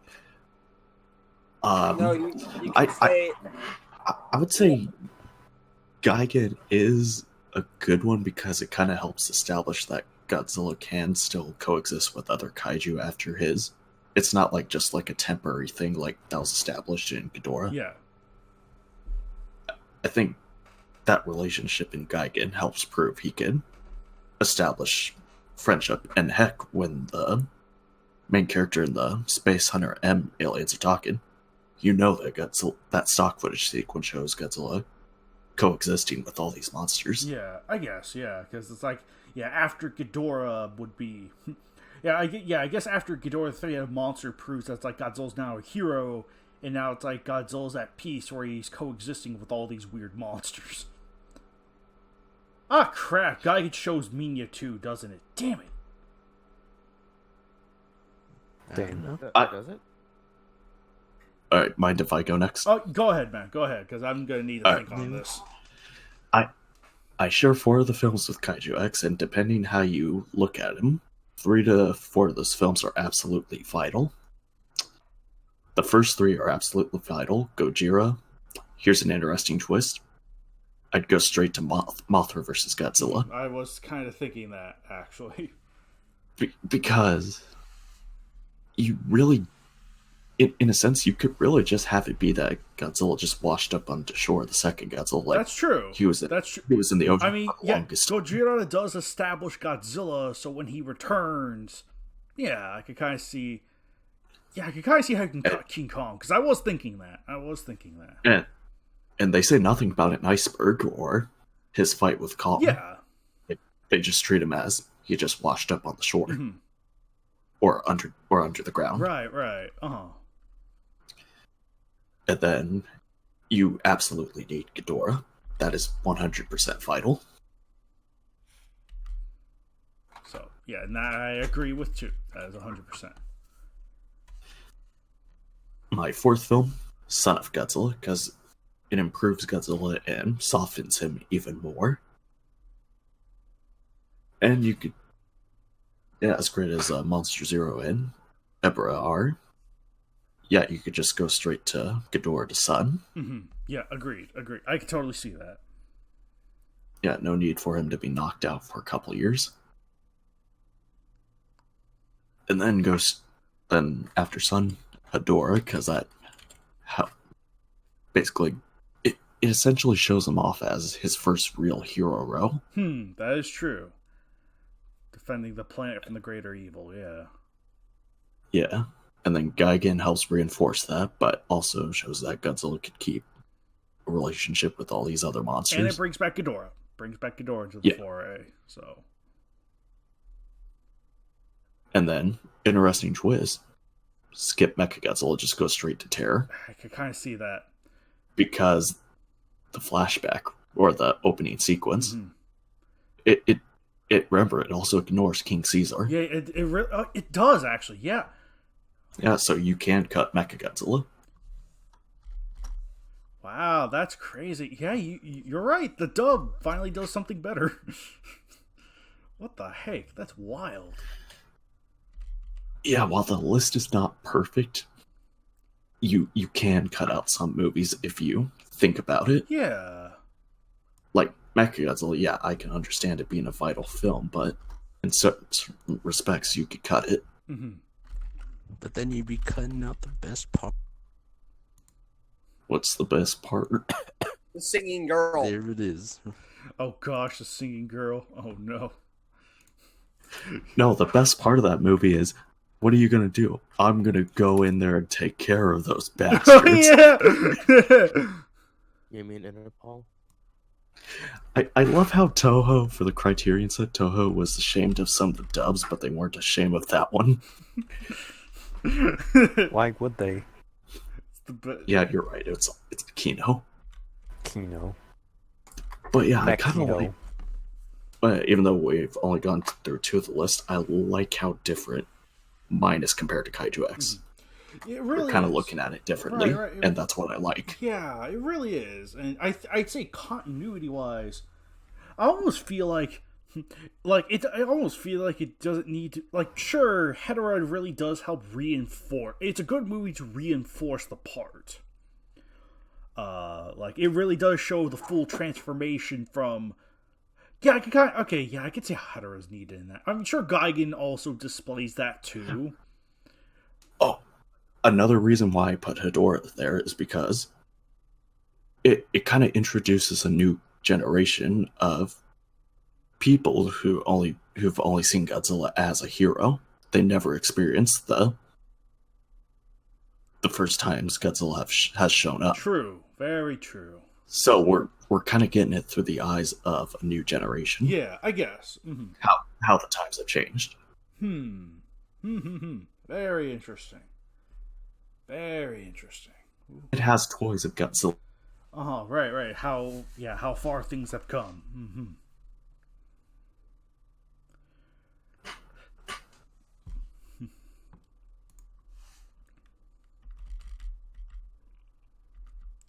Yeah, I actually do like your list a lot better. It's more, I guess, like structurally cohesive, narratively speaking. Because yeah, like Gigan doesn't like the tricky part with Gigan is the fact that it employs all that stock footage. So which includes Manila, which basically try to inform you it's like, oh hey, he's official, like he is a thing in this universe. But yeah, I could totally see that. I like looking at it this way, like removing King Kong, removing Mechagodzilla 1. Because it's like, yeah, even Mechagodzilla, like the prologue sequence in the dub for Terror of Mechagodzilla, like, they just basically remove King Caesar completely. Yeah, basically. Yeah, and Mechagodzilla also causes problems if you don't have Gigan. Mm-hmm. That's true. And when you're talking about Manila and Gigan, people are going to be confused, and you need Sun. Right. Well, not only that, I think Gigan also properly establishes Monster Island, in a way. So it's like, so when friggin' Katsura references the disaster monsters and you see Manda, I believe Manda does have a stock footage cameo in Gigan, so it's like, he's, like, our bases are covered, in a way. Huh. Wow. Like I said, But I'm curious to see. yeah. Oh, Yeah, I'm gonna have to, like, sure, I gave my first impression, but I could see continuity speaking how this works. So, Bacon. Okay. So Gojira, obviously, because that established the entire series. Then Kong, because of the ice thing that you said earlier. And with Mothra, you could... Isn't it that in Mothra, he just washes up on shore after the fight? With Kong, yeah. Yeah. So after he fights Kong, he washes up on shore. Ghidorah is absolutely necessary because it's him progressing as a character, and it's showing up through Mothra's courage to fight off Ghidorah. He goes out of his way in the first time in his life to do something that isn't selfish. And then Hedorah, it's him continuing that path. And because of that, like Alex said, there's the toys that the kids have. And everyone's like, oh, it's Godzilla. Don't worry, he'll beat the monster. And Terror, with the flashbacks where it shows Manda and Rodan, you could say those attacks happened, just, again, like in the actual continuity, they weren't shown. And that, and it's just the superior out of the two Mechagodzillas. And then with Destroy All Monsters as my last pick, you could have it so the Manila's still a thing because of Destroy All Monsters. So during that time skip between 1975 and 1999, he has grown softer because of Manila and the other monsters that he coexists with. And Gearus is there, Baragon is there. They all captured off during that time skip. Hell, okay, that flashback when Katsura is talking about Manda and Rodan attacking, you could say that that's how they got them to Monster Island. Right, like pre-establishing. Interesting. Ooh, that's pre-establishing. Huh.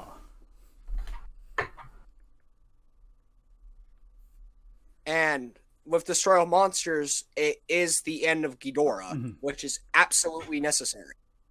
Because if not, then that is a big gap that is just never answered. Sure, there is that giant time skip between Terror and Destroy All Monsters, but the other stuff is at least referenced. I like that interpretation. That's a very interesting spin. Okay, you got me there. Yeah. See, this only three lists so far, and this has already given us interesting results. Right, like different perspectives, different interpretations, and what have you. Yeah, I'm not a fan of Destroy All Monsters, but I like your reasoning why you would include it. Right, and how that kind of plays in with the other movies too. It's like, it's like, what about the weird stock footage cameos from other monsters that haven't appeared in the movie yet? It's like, nah, joke's on you. They have yet to appear in the movie. Taking advantage of the whole continuity angle. That's interesting. And Destroy All Monsters may not be the greatest Godzilla movie, but as it does wrap up the series. It wraps up everything. It wraps up everything, including the movies that came before it. Or that came after I it. would say it wraps up the stuff for the 60s. Yeah, it wraps up that. But in his defense, for his abridged timeline, Hedorah and Terror were kind of already like finished by the time they ended. Yeah. There's no loose ends.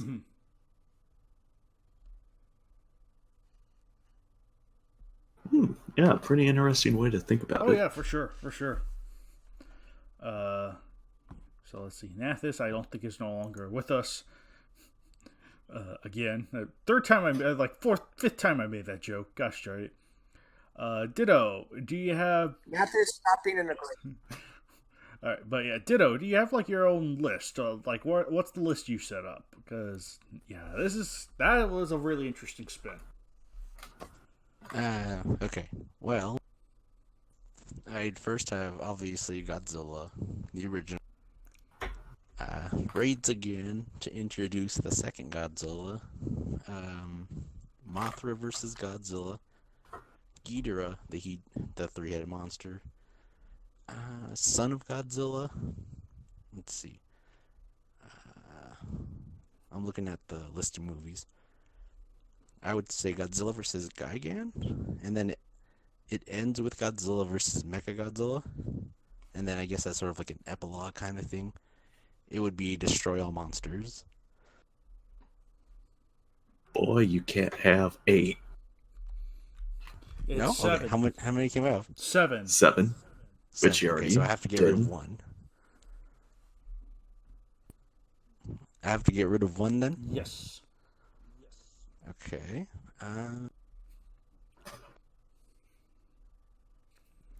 Right.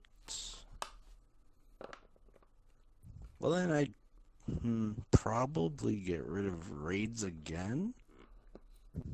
Maybe, because I feel like you could jump from Godzilla to Mothra versus Godzilla. Mhm. Which was very much Alex's line of thinking. Yeah. And then, of course, we go through Godzilla's transition from, like, bad to good. And I mainly just like Terror Mechagodzilla. So I'd rather have that be, like, the ending for it. But then, what is it? Destroy All Monsters, I think, would be a pretty good, like, sort of, like, epilogue thing. Because it's basically the culmination of, like, Godzilla's, I guess, good deeds and, like, how he managed to make allies along the way. And then now you jump to, like, 30 years later and he's, like, has a whole island of allies now. And, of course, he's with his son. And it, like, really, like, enforces that he's, like, the leader of the bunch. He knows them well. He's finally Yeah. back to kick some tail. Yeah, I think that, like, more or less solidifies his end as a good guy. Plus it brings back King Ghidorah, just like get ragdoll. And yeah, it's more or less my list. Like, if I had to condense everything, it does like 7 movies. And not my fault they didn't do 8. Yeah.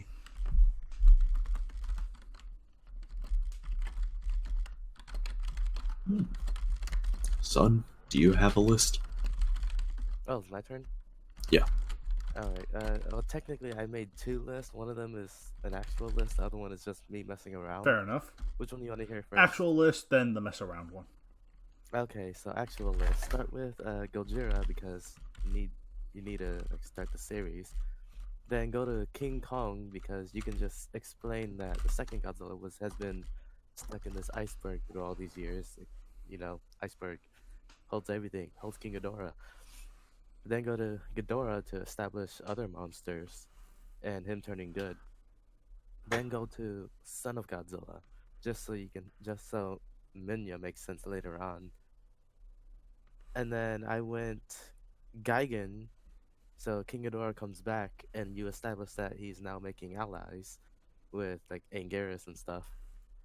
Then it goes to Megalon because I remembered while I was doing the list that in Megalon, Monster Island is destroyed. Yes. Yes, which leads to Destroy All Monsters because they have to relocate all the monsters to Monsterland. Plus finally beating out big villain King Ghidorah of the series.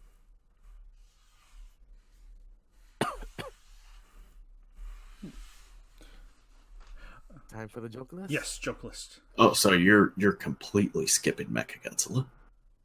Oh no, it comes back in the joke list, don't worry. Well, for your actual. For your actual timeline, you skipped Mechagodzilla. I mean, he doesn't get mentioned in Destroy All Monsters since that one came way before, so All right. that doesn't really. That's true. make him in No, there. that's completely fair. That is completely fair. No, that's actually really interesting. For the joke one, we start with Gigantus the Fire Monster. So you establish that all these things are just natural creations of the earth called fire monsters, including ones known as Gigantus and Anguirus, Killer of the Living. Alright. And then you go to King Kong versus Gigantus, where the fire monster finally breaks free from his icy prison, and the only way to beat him is with an electrical fire monster known as King Kong. Wow. Then you go to Ghidra, the 3-headed monster. A space electric monster shows up to invade the Earth, and to face him are 2 fire monsters and a giant worm. And then later on, the King Ghidorah, the electrical space electric monster, comes back with help from Gigan, the cyborg monster. And to defeat him, Gigantus must bring back his old rival, Anguirus, Killer of the Living, to defeat him. Finally, after Gigan retreats, he comes back to help out his old fire monster friend Megalon. But facing them is Gigantus and his new friend Jet Jaguar the android. Then we come to destroy all monsters, where electric space monster King Ghidorah comes back to face not one, not two, but an army of fire monsters. So 3 fire monsters. A couple of fire monsters, some spiders, worms. And then we end with Terror of Mechagodzilla, where aliens come to get rid of the strongest fire monster with their own cyborg monster and a water monster. Would it be water? A water monster, fudge it. Sea monster. Sea fire monster. There we go. And thus is the saga of Gigantus, the fire monster. Damn, that's a good list. That's an interesting list. I also have an alternative list. I think it's one everyone will enjoy. If there were 7 to choose from, there would be 54, Mothra 64, Ghidorah, Monster Zero, Ebra, Sun, and Destroy All Monsters. Because Destroy All Monsters was meant to be the last Godzilla movie. And the only ones I could have afforded to remove from the original leading up to Destroy All Monsters were Kong and Raids Again. Yeah, if we want to go for that mindset, then that would make sense. Yeah. Mm-hmm. Right. Just like following the movies chronologically, but cutting it down to 7. Because, yeah, Destroy All Monsters was meant to be the end-all, be-all, but that didn't turn out to be the case, so... That was just simply my fun alternate mock-up. It was like, which ones can I absolutely get rid of? I felt like I said, I agreed with you, or I could totally see your point of view with the Mothra thing, where it's like, you just need the original to set up Godzilla. It just takes him 10 years to appear as opposed to 1. So, Joe, what about you?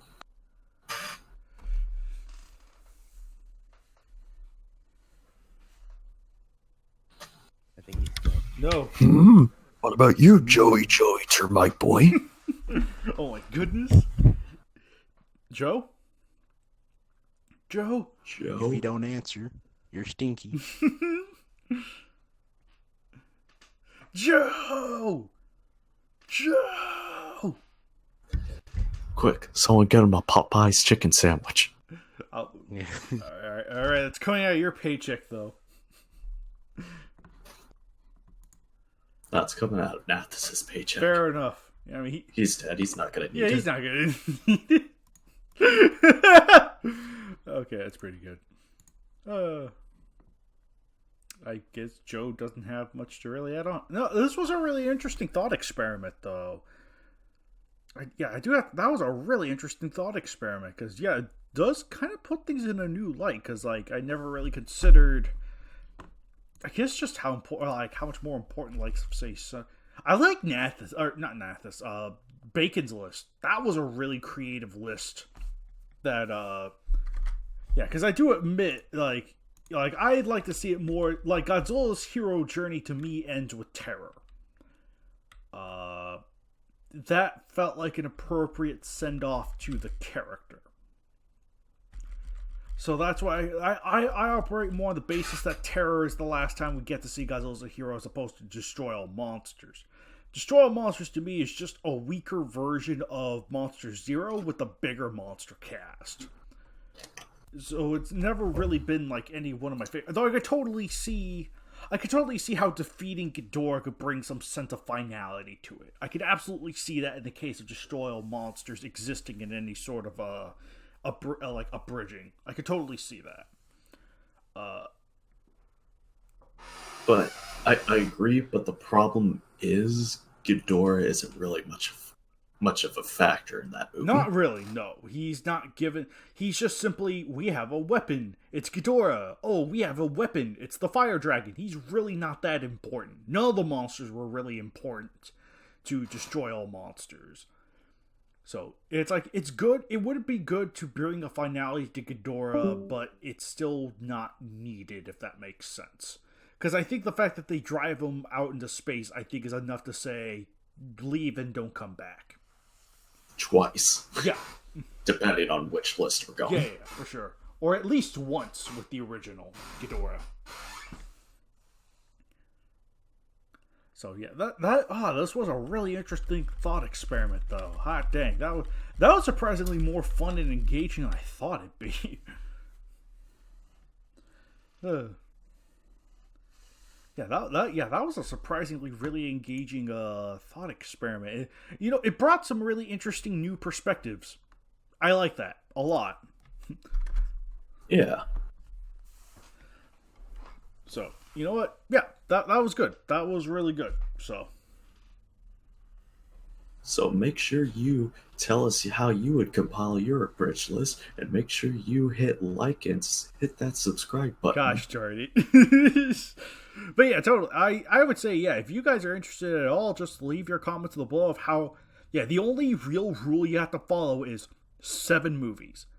Any of the 7, out of all 15 Showa Godzilla movies, which 7 would you say are the most important to view for the Showa series? And now a word from our sponsor, Raid Shadow Legends. Oh no. Have you heard of the hit mobile game Raid Shadow Legends? With great animation. You get the game, you get one hero. In the meantime, I think this concludes this month's KWCC. And we will see you guys next time for the next KWCC with the revival of the KWCEs and whatever else we get between now and then. It will never be as good as this thought experiment. We'll see. So in the meantime, see you guys next time for the next KWCC. Download Raid Shadow Legends.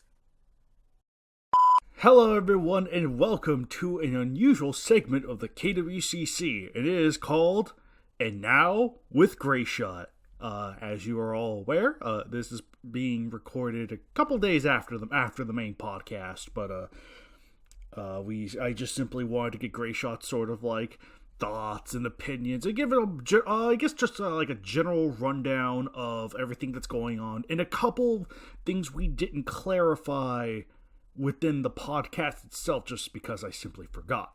So, with all that said, Greyshot, give us your thoughts on matches 283 and 284 respectively. What'd you think of them? Real quick on those 2 matches then, for the King Ghidorah versus essentially all the Terror Beasts, I thought it was very good. I liked the breakdown of all the different deaths that were associated. I thought each monster got their own little highlight. The idea that the Garoga, kidnapped Ghidorah, like, we have our own Ghidorah now. Oh wait, and then he busts out. It's a cool twist on what is usually the aliens take a monster and no issues whatsoever. It kind of reminds me of the Grand King Ghidorah versus what is all the Exilians space and the Zootopia, like that kind of feel to it. I argue I think that one is a little bit better because that one just goes full gruesome, but that's MM. I mean that's his MO. Yeah. But I still think it's a good match. I very much enjoyed it. And the banner by Matthew Williams as well, which I think I accidentally listed that as you upon when you first posted it, but that has since been corrected. So I upon the next correction. But yeah, I thought this one, it doesn't do anything like too spectacular, but you do get the idea. This is an alien landscape. All the monsters are in line. Zendora probably has the best action of the bunch because the one thing I always, at least like for my banners, at least I try to, especially newer ones, is I always try to give the monsters an action. Mm-hmm. So you see this with this one, you see this with like King Kong versus the Mutos. Every monster, at least most of the monsters have. There's either one dynamic action that takes the center stage, or every monster has a part to play in the in the banner itself. And this one does a good job of giving every monster their own area. But I think Zandora works the best for having like an action associated with it. So I'll just a little side note, but still good banner. Mm-hmm. For 284, this one, short, sweet. It's Utsuno Ukusagami versus Ganimes. I mean, there's no way. Like, this is probably the most one-sided match in the history of the KWC. But the reason why I accepted this was the story behind it. Was actually good. I like this one a lot from Landon, and I thought he interwove the Utsuno plotline pretty well. Again, Ganimes, it doesn't stand a lick of chance. I mean, this is basically like, this is the equivalent of Boros going against like One Punch Man, or sorry, this is a bad example. This is the equivalent of Moomin Rider versus Deep Sea King. It doesn't stand a chance whatsoever. But it's well written, it's well done, and it's short, so it doesn't overdo itself like a lot of Utsuno matches. And that's the one thing I will stress is when you know Utsuno's going to win in the end, having it be excessively long is just kind of tedious because you know the monsters can't win. Yeah. I'm thinking of the Terror Beast versus Utsuno in particular. It's like they don't stand a chance. Like, and that's why I honestly personally don't like these types of matches for that very reason. But this one was well done. This is probably the best of the bunch, even though it is the most one-sided. It is also the spiritual successor to Gizora versus Kumasugami. So. Yeah, but at least I actually believed Gizora had a chance in that match, even though, yeah, it was like that one's like a 5 to 95% chance of victory, you know, respectively for Gizora and Kumasugami. But this one, that crab is dead. Yeah, time to complete the trilogy with Orochi versus Kamibas. Oh Jesus, I hope. Oh God. Can we just set on Orochi versus Gamera being like the suitable end? I mean, to be fair, there is technically Kumasugami versus Kamibas, so technically. Yeah, but that one Kamibas actually came out on top, so yeah. Take that. Take that, you. I think one of the big things we really wanted to go over with this is there was a little bit of a, I guess, a controversy, if you will, concerning Maguma and, like, you know, monsters that we were going to retire. There was a whole list, a decent list full of them that were, like, on the chopping block. But it's like, some of them are cemented. Like, Spyler and Wargilgar are going. Like, that is undisputed fact. They will be leaving the KWC. Farewell, rip in peace. However, among them, like, I think there were at least 2 others that were also on the table for a bit. But to my understanding, have at least as of now, have been generally removed for the most part. And they were Jakiro and Maguma. And if you would like to go over, I guess, kind of like the process of what led into and what fell out of that, that'd be great. Yeah, of course. So, in essence, what we were doing is we were going based off the survey, to which we had been posted for most of January. We were trying to see the monsters that we wanted to remove. And on that list, most of the Terror Beasts were the Terror Beasts were definitely the highest contributors, as well as Bemular. Mm-hmm. But there were a few others that did get a number of votes. And the idea for these were to rotate them, in essence, by removing the Terror Beasts, more so due to the fact that they're not getting matches, and we figured why not put in monsters that do get matches without, like, leaving them just hang. So the idea was to, like, remove the Terror Beasts, and specifically for Maguma and Jakiro? Blanking on the name. Jakiro. Yeah. For these two, who were more popular, specifically Jakiro, I understand Jakiro was the number one, like, request, but because of their significance for Jakiro and Maguma, him actually having some use, we decided to, instead of replacing them with different characters, to allow the new characters to come in. And in essence, if they just don't get matches, then maybe we won't retire them. Mm-hmm. But yeah, there was a bit of feedback. I do understand maybe it was a little too off the, I might have gotten a little too gun happy with silencing all these different monsters. But the idea is just to remove monsters that people don't use and add monsters that people do want to use. And that was the whole idea behind most of this. I mean, that's why, for instance, when we look at King Ghidorah Hesai and Mothra Hesai, those two monsters have been removed, and we've stated this repeatedly. Like, we got rid of them for a more accurate Mothra to the classic Japanese interpretation, which is the Mothra Millennium, specifically the Tokyo SOS and Final Wars version, which is also like the version that's primarily used in like the comics, I would say, for like the most part. Like that kind of like it just has the spore attack, doesn't have like lasers. Yeah. And then for King Ghidorah, we're replacing him because legendary, I would say. Now we have the definitive Japanese, which is Grand King. Which is the Space Invader. We now have the definitive American version, which I never would have said that like a year ago. I never would have thought that in the slightest. In fact, I was like, maybe we might add Ghidorah or Rodan or Mothra if they're different enough. And then 2019 came out, and we were like, oh god, these are actually like super distinct creatures with their own like abilities and personalities. So like, okay then. So yeah, like that's our mindset, like going for them. And Maguma was going to be replaced with a Behemoth, which is still a go ahead. We're going to be we still, if you want to write for him, you definitely can. It's just we don't have a match, or the match, or it's a long way off. I mean, like once we get a match, we'll post it. Yeah, exactly. We get it as we go. So exactly. There's a natural process to this. I mean, we have dozens upon dozens of matches in our catalog, so getting through them.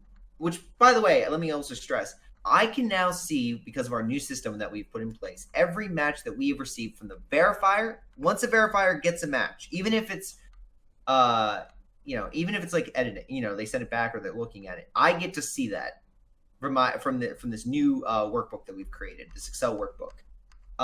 I see every single match. So when I'm making these removals and people are like, oh, but we want to see matches with them, it's like, well, no one's writing matches with them. Like, I'll go with Maguma. Maguma has one match, and that match was written 5 years ago. Right. That is the last match that we have of him. Don't you mean two? You should have two matches with Maguma. No. Wait. Maybe I do. Wait. Yeah, I thought, I'm pretty confident you have at least two. Like, okay, if there's one that was written 5 years ago, then, yeah, I see that one. Then there should also be... Huh. No, 5 years ago. That's the only one I have. I thought I sent you the other one. I'll take care of that later. So, there should be two. Point is, there should be two. I'm checking my, oh, yes, okay. Yes, it's that match. Okay, I now understand what match you're talking about. Okay. That one, okay, I think there's a spelling error. So the two matches. We have two matches, one written 5 years ago and one written recently, and that's it. And then we compare that to some other monsters that we have. Like, I'm just going to type in, like, Gamora. Gamora has 5 matches at the moment, all of them newer, all of them, like, more up to date. So, like, for instance, I wouldn't remove Gamora because obviously, as looking at the data, he's a much more popular monster that people want to write with. If I also, like, for instance, if I look at, like, the likes of Gamera, I can see we have a ton of matches with Gamera. Heck, if I look at Godzilla, again, these are, like, the biggest ones. We have 32 matches involving some type of Godzilla. So, when we go through and we go the idea of like, oh yeah, we're removing these monsters, we're not doing so because we hate these monsters, or we have like a like some kind of like ancillary, like some kind of supplementary reason. Yeah, it's because people aren't writing with them. We're like, well, we can remove them and add something else that's cool, like Behemoth from Maguma, who people want to write, people like him, and we'd like to start him off with a match because like. We did another test run in regards to like those 3 editions, like Armor Titan and they were very slow on their implementation, and we kind of wanted to not do that again. Yeah, that was just a one-time experiment. Do not expect that to be a recurring thing. Yeah. So that's kind of like again, that's in essence like why we did what we did and why we removed certain monsters. Jakiro, I will also admit, was personal. I did not realize how important he was to the Zone Fighter franchise. And he is distinct enough with enough powers and durable enough that I do agree that he is probably going to stay. Right. The last thing on my mind was also to help the banner creators, because on my end, it's also, I can understand a pain in the butt for a lot of the banner creators to use these older monsters because it is very hard to get a lot of snaps. That's why we've done a lot of things we've done when we've fused some monsters together to make like the hybrids, like King Caesar especially. Yeah. Find guys of like the Millennium version was tough, but there's a lot of figures and a lot of like stuff of the Showa version, so it's kind of an easier way to help out the banner creators. There's a lot of things that go into this decision process. It's not like, oh, I hate monster, get rid of bad. Like it's much more complicated. But yes, regardless, Meguma and Jakira are safe for now. Once they're out of matches and once there's enough time, I might just pull the plug on a monster. I'll be quite frank. But I will I'll now let people know. But yeah, that's why we do what we do and why the certain monsters were going to get removed. Mm-hmm. As of right now, again, King Ghidorah Hesai is still retired. Don't write matches for Hesai. Don't write matches for Mothra Hesai or King Ghidorah Hesai. Spylord and Wargilgar are retired. And they should be getting their retirement shortly. And then obviously we have the recent Daigoro and Goliath monsters as well. Right. And Godzilla naturally, no matches with that one. That one's already been retired, so I guess it's no point. Yeah, and then the last thing I will say is, if you're interested in what monsters are not in the KWC, but we have officially greenlit for the go ahead. Behemoth, obviously, a very popular creature. We are looking at King Kong Legendary, but again, the movie comes out in not a year, but 8 months. So that one, we're pretty confident he'll be distinct enough based off Skull Island. But that one is a wait for the movie to come out. But based on Legendary's track record, we're just listen, just get prepped. Oh, right. He's very distinct enough. For all we know, he's gonna have a suit of armor. It's he's Cyborg Kong or something. Oh, right. Mothra Millennium, he's going to be added. She is going to be replacing the Hesai version. So obviously that monster has the go ahead. Others like Kaishin Muba, the Visitor, King Cobra, Muto Prime, those ones also have a green light. But if you're expecting them, don't expect them for a while, just because some of them are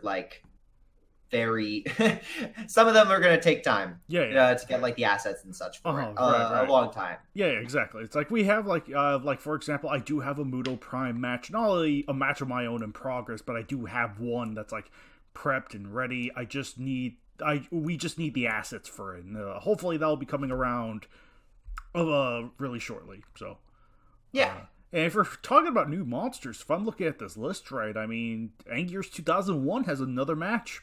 He has another match in the lineup, so it's even he's gotten more. Even he's gotten more than some of these other guys.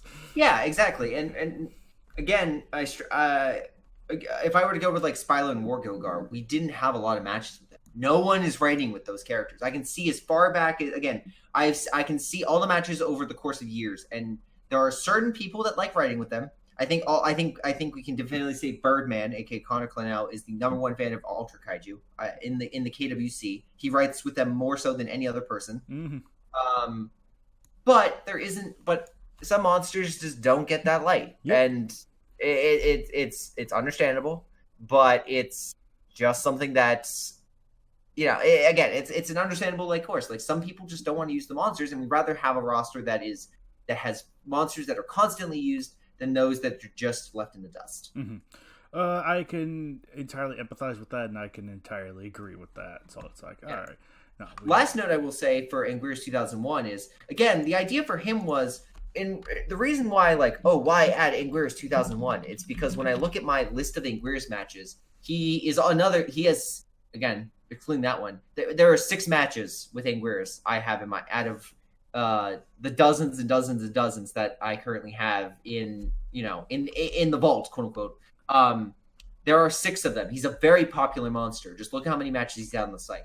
So adding Gears 2001 is a very natural addition because he's already a popular monster. Mhm. And is also the other the frankness is like why does Godzilla get posted so much to the main site? Well, it's because that Godzilla is a very popular monster. Legendary, I guarantee you, is probably half the 32 matches that we have, or like maybe a third, something insane like that. I would guarantee it. Like he is a very popular monster in the KWC. Mhm. And I'd have to fully agree with that assessment. Like he is once again, you're dealing with Godzillas. That is dealing with Godzillas is a whole different thing. Because it's like, he's the king of the monsters. He's the face of the KWC, quite literally. So it's like, it's like regardless of the version, there will be matches with that guy. He's just the biggest monster in the world, like in regards to popularity. So it's like, oh, why do we have to keep reading Godzilla matches? Like, well, because he's very popular. That is the blunt truth. That is why he's also a very fun monster to write with. As someone that did 275 or 211 and many other matches with Godzilla, Legendary, Hesai, you name it. It's a very fun monster to write with. Oh yeah, he really is. He really is.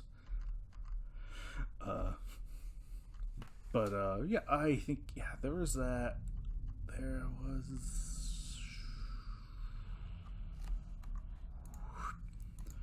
but nevertheless, and I think that was kind of a lot of the core KWC stuff.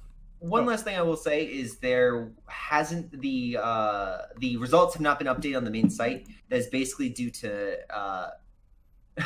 time on my side. I want to sit down and have and get it all done at once, and not like leave the update because it's going to go back on the same page that was originally announced everything.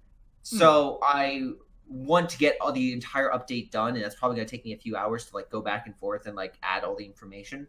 So that is why the results of the survey as well as the awards have been delayed a little bit, just because I haven't had the time to sit down and really just get it all taken care of. All right, understood. But that should be updated, I would assume, with the next KWC match, which will be going live again with our new schedule every 10 days, KWC. So expect the next one on the 20th. Mm-hmm. And I'm looking forward to it.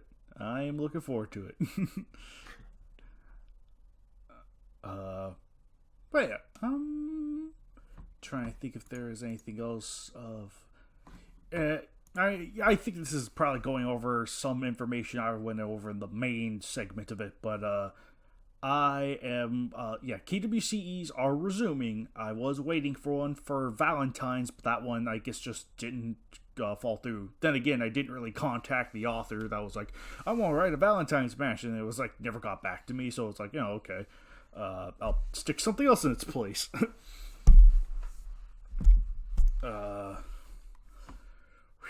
But this one, there was that. KWCEs are resuming, and next month for the KWCE will be March of the Baragons. I have all those matches assessed. It's just simply a matter of going over, editing them if need be, and posting them up. So, sounds like a plan.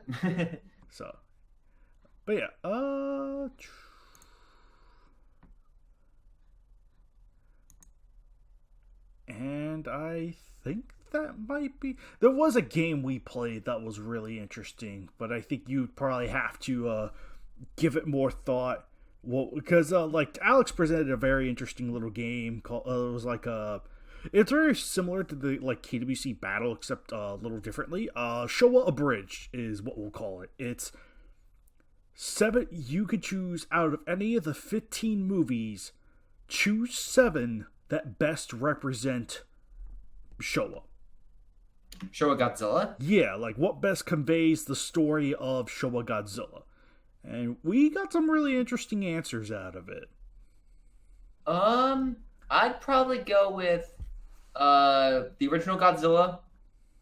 I'd go with King Kong. I'd go with Ghidorah. I'd go with I'd probably go with Destroy All Monsters. Oh no, sorry. Let me fix that. First Godzilla, King Kong, Mothra, Ghidorah, Destroy All Monsters. Probably after that, I mean, if it's representing like that era, I'd probably say Godzilla versus Mechagodzilla and throw on there. Probably Godzilla versus Gigan. I'd say, like the best representation of the Showa for me. Right.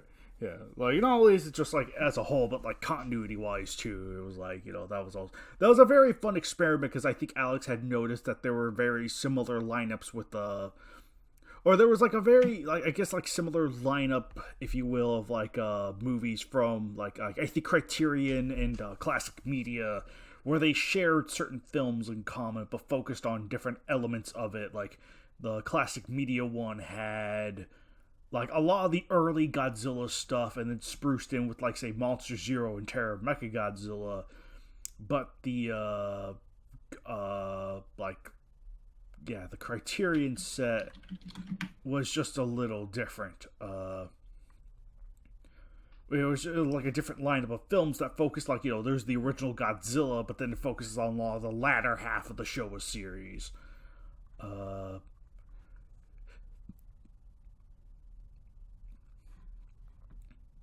But yeah, no, that was just an interesting little thought. It was a really interesting thought experiment. There were some that actually had like if you were to show this to a normal person, there was a really interesting, I guess like an interesting little bridge between how you would cross certain movies. Like, oh, technically speaking, you wouldn't really need Raids Again or King Kong to really convey the story of Godzilla. It's like, you got the original Godzilla, which establishes Godzilla.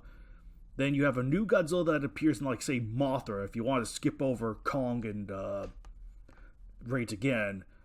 I think the only film that we all kind of agreed on was vital for the Showa series was Ghidorah. Because that is the point where we see him transition from a bad guy to a good guy. Yeah, which is why I thought that would be the best upon realization is you see him used as a villain in Mothra and King Ghidorah, and you can see that transition. So him be that the turning point being the fourth film. Then you see Destroy All Monsters, which has him be this again. He's controlled, but you see him more like that versing Ghidorah. So it like solidifies that. Mm-hmm. And then you get to see. I would say Gigan is probably the best because they just hear something. He sends out. Anguirus goes out. So you see the alliance with Anguirus in the previous movie. You can see that go forward, and then he helps this monster, and they quote unquote defend, but they're really just investigating what this monster is, and they fight it. Mm-hmm. And then really it's Mechagodzilla where you see that again. Anguirus is used again, but you see that transition of him being actually like this, savior. So it's a full arc, quote unquote. Okay, no, that's an interesting result. That's a very interesting result. Even though Destroy All Monsters takes place after, but I guess if you're watching the films, I guess by year. In regards to the films, it's basic. I mean, they go to Monster X in one movie, and then they go to the moon in the next. So it's like it doesn't really need to be time change. That's my again. Well, with my that's why I like my KWCs. I just put them all in it happened in '68 in Japan. Whatever, just like. It says 1998, 1999, but let's be quite frank. It's still the 60s. Yeah, it's still the 60s. No, that's fair. That is completely fair. And interesting on top of that. So, yeah. And I think with that said, yeah, and I think that was really about it. If you. Yeah, you guys go ahead and watch the rest of the video or whatever. I'll be doing my best to edit it and, all that stuff. I'll probably already have. Also, BTW, I already saw Sonic the Hedgehog. Anyway. Oh, yeah, I saw it. It's good. Oh, yeah, it's good. It's good. I'm just saying because when I did the recording, I hadn't seen it yet. But now I have. Ah, gotcha. So, I saw it the day after. And now it's like, if you want to know what general time space this exists in, it's a couple days after Annoy Squidward Day, so. But yeah, sure. In the meantime, this is now officially the end of this month's KWCC. I hope you like this weird little experiment. This is something a little different from the KWCC. I will fully admit that. So I'm curious to see how it pans out and how it expands the time dramatically. In the meantime, see you guys next time for next month's KWCC. Yep. See you guys. So can this KWCC just be us talking about the Fanatic? No, not yet. Maybe in the second half. No. Not in the first half, because right now we need to go Cringe warning! It could be the second half, alright? Kaiju X say the N word. I had this in the first half, not gonna lie.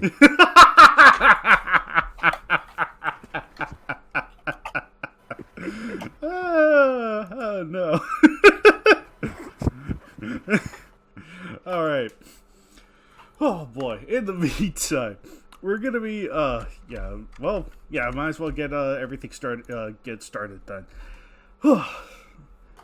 We all get a little jealous sometimes. Damn. Like how I'm fucking pissed about Kaiju X removing. Alex, you're only doing this to yourself, man. You're only doing this to yourself at this point, dude. Hey, at this point, they don't know what I'm talking about since you keep censoring everything. Yep.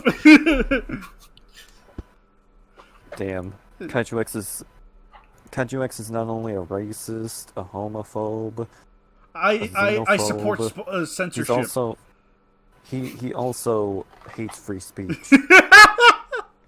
What fucking boomer! Someone needs to Photoshop a picture of Kaiju X and give him a Hitler mustache. Well, I've already been given the Joker smile, so. Well, I mean, he did put Pokemon in the concentration camps. Damn. Free metal!